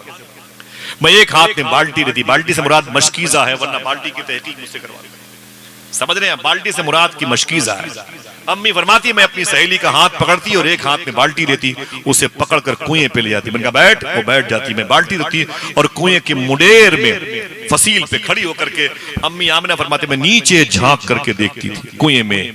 जब नीचे झांक करके देखती तो पानी नीचे होता था और मेरे पेट में मोहम्मद मुस्तफा सल्लल्लाहु अलैहि वसल्लम आराम फरमा होते। हुजूर मेरे पेट में होने की वजह से मेरे चेहरे पर नूरे मुस्तफा की किरणें चमकती। जिंदाबाद। देखना कितने लोग सुभान अल्लाह कहते हैं। अम्मी आमिना फरमाती जब मैं नीचे झांक करके देखती तो वो पानी जो नीचे होता मेरे चेहरे पर नूरे मोहम्मदी को देखने के लिए ऊपर आ जाया। जिंदाबाद जिंदाबाद, सुभान अल्लाह। बड़ी आसानी से पानी भर लिया करती। मेरी सहेलियां कहती आमिना तू बड़े कमाल वाली है। मैं कहती ना ना ना ना, कमाल मेरा नहीं, कमाल तो मोहम्मद मुस्तफा। सुभान अल्लाह, सुभान अल्लाह, जिंदाबाद। नबियों में रहमत लक़ब पाने वाला, मुरादें गरीबों की भर लाने। उतर कर हिरा से सुए कौम आया और एक नुस्खे कीमिया साथ लाया। अम्मी आमिना फरमाती आहिस्ता आहिस्ता आखिर वो महीना आ ही गया जिसे रबीउल अव्वल शरीफ का महीना कहते हैं। जिंदाबाद। सुभान अल्लाह। जिसे रबीउल अव्वल शरीफ का महीना कहते हैं। दिन और रात की दुआओं के चक्कर में खूब जो है फिजा बनी पाकीज़ात। दिन ने दुआ मांगी ऐ मेरे मौला अपने हबीब को दिन में पैदा करना, रात ने दुआ मांगी ऐ मेरे मौला अपने हबीब को रात में पैदा करना ताकि मेरा स्टेटस बुलंद हो जाए दिन के मुकाबले में। लेकिन अल्लाह ने ऐसे मौके पर अपने हबीब को पैदा किया जब रात जा रही थी और दिन आ रहा। जिंदाबाद। किसी को शिकवा शिकायत ना हो, सब के दिल मुतमईन हो। अल्लाह ने उस वक्त को महफूज भी कर लिया। जैसे डॉक्टर आपसे ये नहीं कहता कि आपका बीपी बहुत ज्यादा है, शुगर नॉर्मल कैसे होगा, दोपहर के 12 बजे 4 किलोमीटर चलोगे तो शुगर नॉर्मल हो जाएगा। ना ना ना ना, डॉक्टर ये कहता है आप सुबह सुबह उठ जाया करें जब मुसलमान नमाज के लिए उठते हैं, और हो सके तो आधा घंटा पहले और उठ जाया करो, और उठ करके 2-3 किलोमीटर पैदल टहल लिया करो। उस वक्त जब नबी पैदा हुए तो अल्लाह ने उस वक्त की हवाओं में आज भी शिफा रखी। जिंदाबाद जिंदाबाद, सुभान अल्लाह, सुभान अल्लाह। बहुत बहुत शुक्रिया, बहुत बहुत शुक्रिया। सुभान अल्लाह, सलामत रखे, आज भी उन हवाओं में शिफा रखी है। अल्लाह के रसूल सल्लल्लाहु अलैहि वसल्लम की आमद का वक्त करीब हुआ चाहता है। अम्मी आमिना फरमाती मैं अपने घर में बैठी हुई थी और मैं अकेले थी। डिलीवरी के वक्त बहनों के पास कोई पुप्पू आ गई, सहेली आ गई, खाला आ गई, ममानी आ गई, अम्मी आ गई वगैरह, वो था तस्कीन के तसल्ली के लिए। अम्मी आमिना फरमाती मैं बैठी थी, अचानक मेरे सामने मेरी सहेलियां आनी शुरू हो गई, उनमें शिफा भी आ गई। शिफा कौन मालूम है? इनके बेटे को अब्दुल रहमान बिन औफ कहते हैं, जो मदीने शरीफ के टॉप क्लास के पैसे वाले साहबी थे। इतने पैसे इनके पास थे, सोने के सिक्के थे। वो सिक्के की जगह मालूम है इतने बड़े बड़े पत्थरों जैसे सोने के ढेर थे इनके पास कि बेटों को जब तकसीम किया गया तो कुल्हाड़ी से काट काट के बांटा। आप पढ़े हदीस शरीफ। इनके माँ का नाम है शिफा, वो सामने बैठी थी। उनके बगल में सोएबा बैठी थी जो अबू लहब की कनीज थी, जिनको सोबिया भी कहीं कहीं कहा जाता है। अम्मी आमिना की बड़ी पिटंट सहेली थी। उनके बगल में एक लड़की बैठी थी, नाम सुनेंगे बदे न बोलेंगे, जब उनका काम सुनेंगे तो बोलेंगे सुभान अल्लाह। उनका नाम था उम्मे ऐमन। उनके बारे में हुजूर ने कहा था उम्मे ऐमन मेरी माँ के बाद मेरी माँ है। क्या बात। अल्लाह सलामत रखे, अल्लाह सलामत रखे मेरे भाइयों को जिन लोगों ने हुजूर की माँ का नाम सुन के खुशी का इजहार किया। उम्मे ऐमन। उनके बगल में फातिमा बिन्त नक़विया बैठी हुई थी। उनके बगल में एक रवायत है कि फातिमा बिन्त असद बैठी हुई थी। फातिमा बिन्त असद बैठी हुई थी। आप नहीं जानते इनके बारे में? मना करूं तो बोलना फिर भी, यही है मौला अली की माँ। बेशक यही हुजूर की चची भी है, हुजूर की समदिन भी है, मखदूमा फातिमा की सास भी है, इमाम हसन हुसैन ज़ैनब और मोहसिन की ये दादी भी है, इमाम ज़ैनुल आबिदीन की परदादी है, इमाम जाफर बाकरी की ये सगी परदादी। इमाम बहुत बड़ा मर्तबा है। मखदूमा फातिमा बिनते असद का जनाबे असद की बेटी, सब बेटी थी। ये फातिमा बिनते असद, ये फातिमा बिनते नकदिया, वो उम्मे ऐमन, वो सोएबा और उनके बगल में जनाबे शिफा, ये 5-6 लड़कियां बैठी थी अम्मी आमिना के पास जब हुजूर तशरीफ लाने वाले थे। और अब लगेगा नारा सरकार की आमद। जरा हाथ उठा के बोले सरकार की आमद, मरहबा, सरकार की आमद, मरहबा। अब लगेगा नारा नूर वाला आया है, नूर लेकर आया है। कोई दिक्कत नहीं इस नारे में। अरे मेरे इमाम ने कहा तेरी नस्ले पाक है। जिंदाबाद जिंदाबाद। मेरे सुभान बाबा अल्लाह, जब सुभान नस्ले पाक का आलम है तो जाते पाक का आलम क्या होगा? अल्लाह। जिंदाबाद जिंदाबाद। तेरी जाते पाक का क्या आलम होगा? मेरे आका की अम्मी फरमाती है ये सहेलियां मेरे घर बैठी हुई थी और कोई नहीं था। अचानक मैंने देखा कि मेरे घर पे वो दंदनाती हुई लड़कियां, पतली पतली खूबसूरत हसीन लड़कियां, पतली पतली खजूरों जैसी लंबी लंबी लड़कियां मेरे घर में, कभी इधर से उधर, कभी उधर से इधर, कभी इधर से उधर, कभी इधर से उधर। तो मैंने कहा इधर इधर, और तुम लोग कौन हो? देखना फिर कौन सुभान अल्लाह कहते। मैं तुम लोग कौन हो? तो उन लड़कियों ने कहा अम्मी आमिना हम जन्नत की हो रहे हैं, हुजूर के इस्तकबाल के लिए आए हुए हैं। जिंदाबाद जिंदाबाद। सुभान अल्लाह, सुभान अल्लाह। नूर अव्वल का शम्मा फरोजा हुआ, बस में आखिर का चमका हमारा जिंदाबाद हमारा जिंदाबाद। नबी। ताल ठोक के बोला करो, जिंदाबाद जिंदाबाद। से सुभान बोला अल्लाह, करो, सुभान तुम्हारी जबान से हमारा अच्छा लगता है। और को कहते जबान खींचने का दिल कहता है, कोई बदअकीदा अल्लाह कहता है। अल्लाह। बोलो नूर अव्वल का शम्मा फरोजा हुआ, बस में आखिर का चमका हमारा नबी, हमारा नबी। समझे? अम्मी आमिना फरमाती ये सहेलियां थी वो। मैंने कहा तुम कौन हो? बोले हम जन्नत की हो रहे हैं, हुजूर के इस्तकबाल के लिए आए। सुभान अल्लाह। हम जमीनी नहीं हम आसमानी। मैंने कहा बड़ी बात है भाई, मेरे बेटे की विलादत की खुशी में जन्नत से औरतें भी आ गई। यही नहीं, मैंने गौर से देखा तो 5-6 औरतें और भी बड़े बन संवर के बनठन के आके बैठी थी। मैंने उनमें से एक से कहा भाई आप कौन है? बोले आप मुझे नहीं पहचानती, मैं आसिया हूँ, फिरौन की बीवी हूँ, मेरा शौहर काफिर असली होके मरा और मैं ईमान कामिल के साथ मरी हूँ, हुजूर के इस्तकबाल के लिए आया हूँ। मैंने कहा अच्छा, और आपके बगल में आप कौन है? जो बैठी थी खातून। मैंने कहा आप कौन है? अगर दिल के है तो चलना। बोले अय अम्मी आमिना आप मुझे नहीं पहचानती हैं, मेरे ही बेटे के कदम की ठोकर की वजह से जमजम का पानी निकला था। दुनिया मुझी को हजरत हाजिरा कहती है। मैं एक नबी की माँ भी हूँ, एक नबी की बीवी हूँ। मुझे हाजिरा, मेरे बगल में ये सारा बैठी हुई है और मेरे बगल में ये अम्मी हव्वा बैठी हुई है। मैंने कहा ये सबसे आखिर में ये बड़ी हसीन खूबसूरत, बड़ी जाजिब, बड़ी मकनातीसियत के साथ ये हसीन चेहरा, ये किनका, ये कौन है ये? मैंने कहा आप कौन है बहन? बोले अम्मी आमिना आप मुझे नहीं पहचानती है, दुनिया मुझको हजरत मरियम कहती है। जिंदाबाद जिंदाबाद। क्या क्या क्या? हाथ उठा के बोलो क्या कहती है? कुरान शरीफ में इनके नाम से सूरे मंसूब है, सूरे मरियम। क्या क्या नाम है? सूरह मरियम। हजरत मरियम। मरियम इनके बेटे का नाम है ईसा अलैहिस्सलाम। बोलो मेरी बहनों सुनना, क्या नाम है? ईसा अलैहिस्सलाम। इनके बेटे का नाम है ईसा अलैहिस्सलाम। इनके बेटे का नाम है ईसा अलैहिस्सलाम और शौहर का नाम नहीं है। क्यों? शादी नहीं हुई। असलम भाई शादी नहीं हुई, समझ रहे हैं भाई? इनकी शादी नहीं हुई, बेटा हो गया। मेरा इमाम कहता वो कुंवारी पाक मरियम। अल्लाह अल्लाह। क्या अगर कोई लड़की कुंवारी होती है, साहिब औलाद होती है तो पाक नहीं होती, और अगर पाक होती है तो फिर कुंवारी नहीं होती। लेकिन जमीन पर एक ऐसा सिस्टम हुआ अल्लाह के हुक्म से, वो अगर चाहे तो बगैर माँ बाप के आदम अलैहिस्सलाम को पैदा कर दे। जिसका जिसका अकीदा है वो जरा हाथ उठा के बोले है कि नहीं माशाअल्लाह। वो चाहे तो पैदा कर दे। हम लोग सोचते रहेंगे पहले मुर्गी की पहले अंडा, वो चाहे तो बगैर मुर्गी की अंडा पैदा कर दे, बगैर अंडे की मुर्गी पैदा कर दे। उसकी बड़ी शान है, इन्नल्लाह अला कुल्लि शैइन कदीर, सुभान अल्लाह। मैंने कहा आप बोले मरियम मरियम मरियम। मैंने कहा वो मरियम जो ईसा अलैहिस्सलाम की। बोले हाँ मेरे बेटे को ईसा। मैं फिर मालूम है क्या? मैंने कहा मरियम आप आई हैं, आपका बेटा नबी है। तो अम्मी मरियम ने कहा अरे आमिना अजीब बात है, मैं तो एक नबी की माँ हूँ, तू नबियों के सरदार की माँ बनने वाली है। जिंदाबाद जिंदाबाद। सुभान अल्लाह सुभान अल्लाह। समझिए आए है। अम्मी आमिना फरमाती मैं खुश थी, मैं खुश थी। ओहो इतनी ढेर सारी बहारें, अनवार, तजल्लियात, बरकतें मेरे घर में। अचानक अजायबात परवरदिगार ने, वो खुशबुओं के बादल ने अम्मी आमिना फरमाती मुझे घेर लिया। अब हुजूर तशरीफ लाने वाले, पूरा मजमा अपने दोनों हाथों को उठा ले। सुभान अल्लाह। सुभान अम्मी अल्लाह। आमिना फरमाती है मुझे एहसास तक न हुआ, खुशबुओं के जखीरे में मैं गर्क थी और हुजूर जमीन मक्का पे तशरीफ लाए और हर तरफ से आवाज आई अस्सलातु वस्सलामु अलैका या रसूल अल्लाह। जिंदाबाद फिर से जिंदाबाद। बोले अस्सलातु वस्सलामु अलैका या रसूल अल्लाह। हुजूर तशरीफ लाए, पूरब के जानवर पश्चिम की तरफ और पश्चिम वाले पूरब की तरफ भागते। जब दोनों से मुलाकात होती तो जानवर कहते यार मुबारक हो रसूलों के सरदार, मछलियां समंदर से निकल करके लहरों को साथ बाहर आती थी और साहिल समंदर पे थपेड़े मार के बोलती मुबारक हो आमीना का लाल आया। जिंदाबाद जिंदाबाद। हुजूर की आमद पर क्या क्या खुशियां मनाई गई, किताबें वाफिर मिक़दार मौजूद हैं, मेरे पास टाइम नहीं है। अम्मी आमिना कहती है वो बाहर ही बाहर हुजूर तशरीफ लाए तो एक उंगली या दो उंगली उठाई, यूं उठाई और अल्लाह की तारीफ बयान की और सीधे हुजूर चले गए सजदे में, सीधे हुजूर चले गए सजदे में। अम्मी फातिमा की सेहतयाबी की बात नहीं की, इमाम हसन पर जहर का असर न हो बात नहीं की, इमाम हुसैन का करबला शरीफ में शहादत का मामला टल जाए ये बात नहीं की। हुजूर ने एक दुआ मांगी, ऐ मेरे मौला मेरी उम्मत की मग़फ़िरत फरमा देना। अगर आप मौला नहीं समझते तो फिर क्या बताऊं, उम्मत नहीं समझते फिर क्या बताऊं। हुजूर का पहला सजदा समझते तो है ना भाई। हुजूर ने कितनी वारिफ्तगी से आपके लिए दुआ फरमाई। अम्मी आमिना फरमाती मैंने अभी अपने बेटे को छुआ तक नहीं था, मेरे सामने मेरी शिफा बैठी थी, मेरी सहेली, उसने पट से हुजूर को यूं उठाया अपनी गोद में ले लिया। पहली लड़की थी शिफा जिसने हुजूर को अपनी गोद में लिया कि जैसे हुजूर को गोद में लिया ना शिफा ने तो तमाम तर लड़कियों से बोले आओ आओ आओ हुजूर को नहला दिया जाए। देखना कौन कौन सुभान अल्लाह कहता है, आओ हुजूर को नहला दिया जाए। तो पता चला क्या नहलाओगे, ये तो नहाए हुए पैदा हुए हैं। जिंदाबाद जिंदाबाद। आओ हुजूर की आंखों में सुरमे लगा दिए जाए। कहा ना ना ना, इनकी आंखों में पहले सुरमे लगे हुए हैं।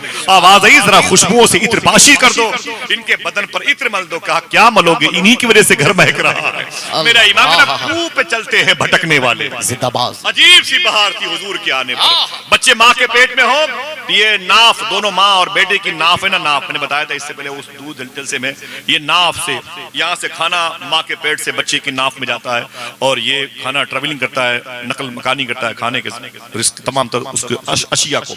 अगर ये नाफ, साइंस कहती है कि एक सुई के नोक के बराबर इसमें सुराख हो जाए तो बच्चा मर जाएगा। साइंस कहती है अगर ये नाफ, ये पाइपलाइन अगर मुड़ जाए तो बच्चे की दम घुटने से मौत हो सकती है। इतनी सटीक तरीके से इसे काम करते रहना चाहिए वरना बच्चे पर असर आएगा और बच्चा माँ के पेट में मर गया तो माँ की जान को खतरा है। अगर दिल कहे तो बोलो खुदा की कसम, जब हुजूर पैदा हुए तो ये पाइपलाइन पहले से कटी हुई थी। जिंदाबाद जिंदाबाद। सुभान अल्लाह सुभान अल्लाह। पाइपलाइन पहले से कटी हुई थी। दुनिया में वो बच्चे 3-4 साल के वो कुर्ता पजामा सजा करके सेहरा पहना के पैसा भाई क्या निकाह का होने वाला है, वो नहीं, आज इनकी सुन्नत इब्राहिमी अदा होने वाली है। वो 2-3 साल के बच्चों को बताया गया बेटा आज कटेगी, तो भाग जाएगा, वो बच्चा भाग जाएगा भाई। वो सुन्नत इब्राहिमी के चक्कर में बेचारा खुश है, कोई रस्म की अदायगी होगी। हाँ मालूम है इब्राहिम अलैहिस्सलाम ने सबसे पहले अल्लाह के हुक्म से 80 साल की उम्र में अपने हाथों से, अपने ही हाथों से लोहे के एक औजार से खतना मुबारक फरमाया। इसीलिए इसको सुन्नत इब्राहिमी कहा जाता है। अगर वो खतना ना हो, पेशाब करने की जगह पे जो चमड़े जायद हैं अगर उसे ना हटा दिए जाएं तो पेशाब के कतरे या पानी के कतरे से ठहरने से बीमारियां बड़ी भयानक फैल जाएं। और इन बीमारियों पर जब यूरोप में रिसर्च हुआ तो यहूदियों ने कहा कि अब जरूरी है कि हमें भी खतना करना चाहिए। 99% यहूदी भी इस्लाम के सिस्टम को फॉलो करते हैं। ये सुन्नत इब्राहिम, समझ रहे हैं आप? ठीक है, अगर दिल कहे तो खुश होना तो बताओ जब हुजूर पैदा हुए तो खतना किए हुए पैदा हुए। जिंदाबाद। कहाँ हम सरी का दावा करने वाले, कहाँ है मौलवी साहब, कहाँ है? पता चला कि वो सिवाय इबलीस वाले कबीले में है। निसार तेरी चहल पहल पर हजारों ईद सिवाय मौलवी साहब के, मौलवी साहब के, हाँ सिवाय मौलवी साहब के बहर में आ सकता है और टेढ़े में सभी तो खुशियां मना रहे हैं। हुजूर के आने से अल्लाह खुश है, उसके फरिश्ते खुश है, मुकर्रबाने बारगाह इलाह खुश है। इबलीस और इबलीस की फौज ये रो रही है। अल्लाह के रसूल सल्लल्लाहु अलैहि वसल्लम अपनी अम्मी के सामने मखदूमा शिफा की गोद में थे तो मालूम है सोबिया ने क्या कहा, थोड़ी सी मुझे भी खिदमत करने दे, तो उन्होंने हुजूर को अपनी गोद में ले लिया। ये रिकॉर्डेड बातें हैं, लिख ली इसे आप। अल्लाह के रसूल सल्लल्लाहु अलैहि वसल्लम को जैसे सोबिया ने लिया ना तो हुजूर के मुबारक ये जो है होंठ मुबारक हिल रहे थे। आपको एहसास हुआ कि हुजूर को अब कुछ पिला देना चाहिए। और अम्मी आमना सामने बैठी हुई थी, मुस्कुरा रही थी, वो कैफ में थी, सुरूर में थी, नात की नगमगी के खलबा दुरूद के नगमात पर डूबी हुई थी। आज उनके शिकम नूर से रसूलों का सरदार आया। जिंदाबाद। अल्लाह की हम्द सना मसरूफ थी। तो जनाबे सोएबा कहती हैं फिर मुझसे बर्दाश्त न हुआ, सबसे पहले मैंने अपना पिस्तान मुबारक खोला और हुजूर की मुबारक लम्हाए नूर को पेश किया। सबसे पहले हुजूर ने मेरा दूध पीना शुरू कर दिया। सुभान अल्लाह सुभान अल्लाह। मोहब्बत से बोले इधर ये फिजा बरकत वाली जमी हुई थी, उधर जनाबे अब्दुल मुत्तलिब कहते मैं खाने काबा का तवाफ कर रहा था। अचानक मैंने देखा कि काबे की वो पत्थर जो थे ना वो धड़ाधड़ जमीन पे गिरने लगे। मैं करीब गया, मैंने कहा भाई तुम्हें क्या हो गया? ये भाई मैंने कहा तो जनाबे अब्दुल मुत्तलिब कहते हैं मैंने उन पत्थरों से कहा कि तुम्हें क्या हो गया, तुम क्यों जमीन पर गिरे जा रहे हो? तो उन पत्थरों ने कहा अब्दुल मुत्तलिब मुझसे क्या बातें करते हो? अरे घर जाओ, उससे बातें करो जो कुछ दिनों के बाद खुदा से बातें करने वाला है। अल्लाह अरे घर जाओ, उससे बातें करो। मैं दौड़ा हुआ अपने घर पे आया, दरवाजे बंद थे, अब्दुल मुत्तलिब के थे। मैंने दस्तक दी तो अंदर से आवाज आई, कौन? मैंने कहा पैदा होने वाले का बाप यानी दादा। उसी को देखने के लिए मैंने आंखें मांगी थी। अल्लाह, दरवाजा खोलो, मैं उसे देखना चाहता हूं। अंदर से आवाज आई, खबरदार अब्दुल मुत्तलिब, बाहर खड़े रहो, चुपचाप खड़े रहो, अभी तो जन्नत की हूरें बारी बारी हुजूर का दीदार कर रही हैं। जिंदाबाद जिंदाबाद, सुभान अल्लाह बारी सुभान बारी अल्लाह। हुजूर की ज़ियारत करने में बहुत देर के बाद दरवाजा खुला, मैं सीधे डिलीवरी होम गया। न कोई घुटन, न कोई बदबू, न कोई ब्लीडिंग, न कोई ताफुन, न कोई कर्म, न कोई दर्द, कुछ न था। बस रहमत ही रहमत फिजा थी।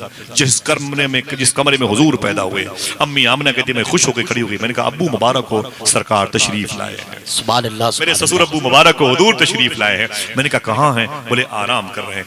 हरे रंग की चादर शरीफ हुजूर बिछाए हुए थे, सफेद रंग की चादर शरीफ ओढ़े हुए थे, हुजूर आराम कर रहे थे। या यूं कहो कि अब हुजूर आ गए हैं, हुजूर के सदके में कायनात आराम करेगी।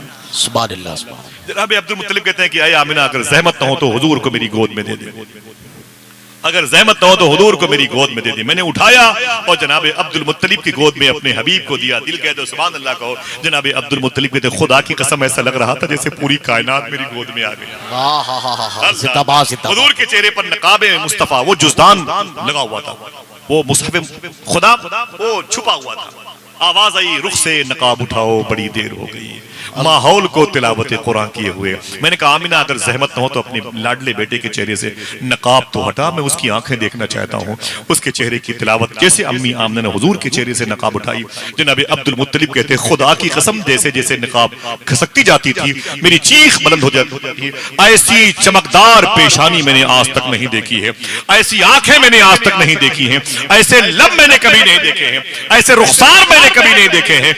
आवाज आई है अब्दुल मुत्तलिब देखते भी कैसे, बनाने वाले ने दूसरा मोहम्मद बनाया ही नहीं था। आला हज़रत के भाई कहते हैं ऐसा तुझे खालिक ने तरहदार बनाया, यूसुफ को तेरा तालिबे दीदार बनाया।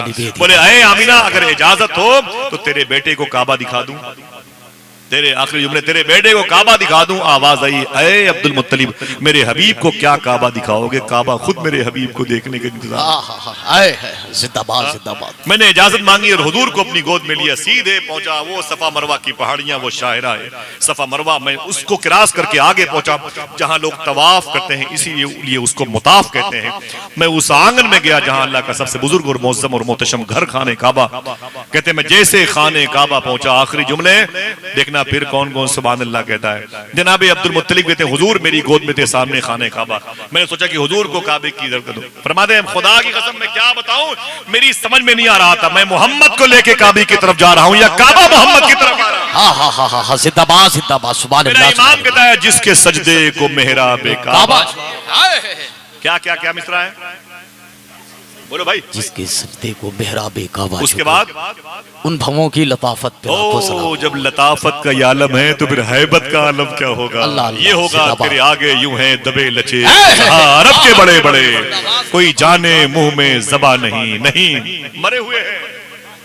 अल्लाह ये गूंगे नहीं है, मरे हुए। मेरा इमाम कहता है नहीं, बल्कि जिस्म में जान नहीं। ये आमिना के लाल की शान है। दुआ करो अल्लाह हम सबको हुजूर की मोहब्बतों में सरशार फरमाए। आमीन सुब्बा आमीन। फिर से लगाए नारा, आप इधर मत खाएंगे, मेरा कब लगे। आप में से कोई लगाए नारा तो फिर मैं गुलाम नूर भाई को आपके हवाले। माशाल्लाह, जरा हाथों उठा के जवाब दीजिए भाई। आफ्ताब भाई बहुत बहुत मुबारक हो इस छोटी सी बस्ती में, ये जिंदाबाद इस छोटी सी बस्ती में फिर अपने हाथ उड़ाए भाई। सरकार की आमद मरहबा, सरकार की आमद मरहबा, सरकार की आमद मरहबा। नूर वाला आया है, नूर लेकर। हुजूर के आने से पहले लोग झूठ बोलते थे, आ गए हुजूर तो सच्चाई का दरवाजा खुला। वादा करो सच बोलेंगे इंशाअल्लाह। हुजूर नेमत साबित हो जाएंगे अगर आपने और हमने सच्चाई का दामन थाम लिया। हुजूर के आने से पहले लोग हराम खाते थे, अब हुजूर आ गए, अब हलाल रिस्क की खिड़कियां खुलेंगी, उसी तरफ से आने वाली हवाओं के इस्तकबाल करेंगे इंशाअल्लाह। सच बोलते रहे और हलाल खाते रहे, हुजूर की आमद का फैज इंशाअल्लाह मिलता रहेगा। इंशाअल्लाह बोले इंशाअल्लाह। कोई गरीब अगर भूखा है तो उसका धर्म न देखें, उसका मजहब न देखें, उसे खिलाएं पिलाएं। अजमेर शरीफ में अगर कोई लड़की जवान होती तो उसकी शादी की फिक्र उसके बाप से ज्यादा गरीब नवाज को रहा करती थी। अपने बच्चों को हराम खिला के बड़ा करेंगे, बच्चियां आवारा हो जाएंगी, होटलों की जीनत बनेगी। पता नहीं आपको कि होटलों में आज परसेंटेज के एतबार से हमारी लड़कियां जा रही हैं खिंजीर का गोश्त खाने वालों के साथ बैठी, यहाँ तक कि वो खुद खा रही हैं। वीडियो मौजूद है यूट्यूब में। लड़कियां बैठी हैं हमारी, वो लड़कियां जिन्हें हुजूर ने दुरूद पढ़ने के लिए भेजा है, जिन्हें कुरान पढ़ने के लिए भेजा है, उनको बिठा करके उनके चेहरे पर पेशाब किया जा रहा है। एक अजीब सी बीमारी चल रही है, इसका इलाज बोले किसी मुअव्विज़ के पास ले चलो, दुआ तवीज़ करने वालों। बच्ची हमारी बात नहीं मानती। ना ना ना, सूफी साहब कहते हैं अपनी बच्ची को आवारगी से बचाने के लिए किसी दुआ तवीज़ करने वाले के पास मत जाओ, दस्तरखान पर गौर करो कहीं से हराम लुकमा तो नहीं आ रहा। अल्लाह अल्लाह। बच्चियों के कदम बह गए, और बहके क्यों, उससे पहले हमारे भाइयों के बच्चों के कदम बह गए। अगर इनकी नज़रें दूसरों की बहन बेटियों पे न पड़ती तो शायद दूसरों की नज़रें हमारी बहन बेटियों पे न पड़ती। मैं अपनी बहनों से गुजारिश करता हूँ, खबरदार ऐसा कोई काम ना करे कि हुजूर नाराज हो जाए। जन्नत किससे मांगेंगे? आज एक साजिश के तहत हमारे घर की बहन बेटियों को बहला फुसला के उनसे मोहब्बत का दावा किया जाता है। नूर भाई, मैं बड़ी अंदर की बात बता रहा हूँ, इतने लोगों के दरमियान में उन्हें फिर होटलों में बुलाया जाता है और नशे की दवाइयाँ देकर उनके जिस्म के कपड़े उतारे जाते हैं, उनकी वीडियोस बनाई जाती है, और फिर जब तक लोग चाहते हैं उनके जिस्म का इस्तेहसाल करते हैं। फिर उस वीडियो के ज़रिए से ये कहा जाता है तुम्हारी जिम्मेदारी है 2 और बच्चियाँ लेकर आओ वरना वीडियो वायरल कर दी जाएगी। फिर यही एक लड़की 2 और लड़कियों को मोहल्ले से ले जाती है, फिर उन 2 लड़कियों की वीडियो बनाई जाती है, फिर उनसे कहा जाता है तुम और अपनी बहन को लेके आओ। कुछ से मुतालबा किया जाता है कि अपनी भाभी को लेके आओ, अपने भाइयों की घर की औरतों को ले आओ। खुदा की कसम, ऐसे पूरे मुआशरे में बदअमली ने, जनाकारी ने अपनी जड़ें मजबूत कर रखी हैं। खुदा की कसम, हुजूर सल्लल्लाहु अलैहि वसल्लम की रूह को हम दिन ब दिन तकलीफ पहुँचा रहे हैं। मैं माफ़ी चाहता हूँ अपनी बहनों से और अपने भाइयों से, दुआ करो कि अल्लाह हमारे इस्मत व ईमान का तहफ़्फ़ुज़ फरमाए। ये हुआ इसलिए कि हमारी भी नज़रें बहकी, इसलिए लोगों की नज़रें हमारी बहन बेटियों पे आईं, और दोनों के साथ ये हुआ इसलिए कि हमने, हमारे माँ बाप ने अपनी गैर जिम्मेदाराना हरकत से हराम खिला खिला के अपने बच्चों को पाल के बड़ा किया है। सूफिया कहते हैं अगर बच्चों को हलाल खिला के आपने किसी शराब खाने के बगल में छोटी सी दुकान खुलवा दी तो ये बेटा हलाल लहू की वजह से एक दिन उस शराब खाने पर मदरसे का बोर्ड लगवा देगा। और अगर आपने हराम खिला के अपने बेटे को डॉक्टर या आलिम बना दिया तो मरीज का गुर्दा बेच देगा या मदरसे की रसीद गायब कर देगा। माफी चाहता हूँ साहिबो, वादा करो इंशाल्लाह, हुजूर के आने से वादा करते हैं सच बोलते रहेंगे, हलाल खाते रहेंगे। 10 साल तक किसी दूसरे जलसे में जाने की जरूरत नहीं है, इसी पर अमल करते रहो, हर दिन अपने घर में रहोगे, जलसों में होने का सवाब मिलेगा। जिंदाबाद जिंदाबाद। कभी जिंदगी में कोई बात शरीयत के खिलाफ मेरी जबान से निकली हो, जितने उलमा मशाइख बैठे हैं सबकी जूतियां मेरे सर का ताज। मैं तौबा करता हूँ, अस्तगफिरुल्लाह रब्बी मिन कुल्लि ज़ंबि व अतूबु इलैह। मैंने जितनी बातें हुजूर गौसे आज़म सैयदना शेख के हवाले से की हैं, हर नुक्ते ज़बरज़ेर हरकत व सकनात का मैं जिम्मेदार हूँ। एक साहब ने कहा आसिफ भाई ये गौस पाक का नाम कोई बेवजू लेता था तो मर जाता था। मैंने कहा जो कहा था उस पर आज भी कायम हूँ, आज भी कायम हूँ। लेकिन मालूम है जो हवाला दिया ना उस किताब से तो मुत्तफिक हैं आला हजरत सरकार भी। क्या बात है। सुने, बात यह है कि मर जाने से मुराद क्या है, वो जुमला सुन ले। मर जाने से मुराद यह है दिलों का मुर्दा हो जाना। वाह। और अगर कोई गरीब हुजूर गौस पाक का नाम बावजू लेगा इंशाअल्लाह अमीर हो जाएगा। जिंदाबाद। इंशाअल्लाह बोले इंशाअल्लाह, बेइज़्निल्लाह अल्लाह चाहेगा तो उसे दौलतमंद बनाने का इजाजत है। आप सब इजाजत दें, आप अपने हाथों को उठा के आप सबका सलाम नियाज सरकार मौला कायनात में, इमाम हुसैन में, मौला अब्बास में और हुजूर गौसे आजम की बारगाह में पेश करेंगे इंशाअल्लाह। मैं जा तो रहा हूँ लेकिन ये मत सोचेंगे बहुत पहुंचे हुए मौली साहब है, ना ना ना ना, ऐसे बैठे रहिएगा। मैं मेरे मिजाज के खिलाफ कोई काम ना कीजिएगा। सूफी साहब फरमाते हैं बगदाद शरीफ जाया करो तो कभी कभी कहा करो कि हमसे अच्छे हैं वो लोग जो यहाँ पर नहीं आ पाए, कम से कम बेअदबी से तो बच गए हैं।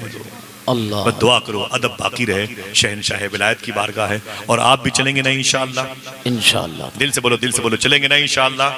लब्बैक या गौसे आजम, लब्बैक या गौसे बहनों आज़म। अपने घरों में हर जुमेरात को गौस पाक की नियाज करो, अपने हाथों से नियाज का एहतमाम करो बावजू, और अपने ही बैठ करके मुसल्ले पर अपने बच्चों के साथ गौस पाक की नजर करो। अपने बच्चों को गौस पाक का आशिक बनाओ, बच्चियों को गौस पाक से मोहब्बत करने वाली बनाओ। दुआ करें इंशाअल्लाह फिर किसी मौके पर मुलाकात होगी। इजाजत दीजिए। अस्सलामु अलैकुम व रहमतुल्लाहि व बरकातहू। वालेकुम अस्सलाम व रहमतुल्लाहि व बरकातहू।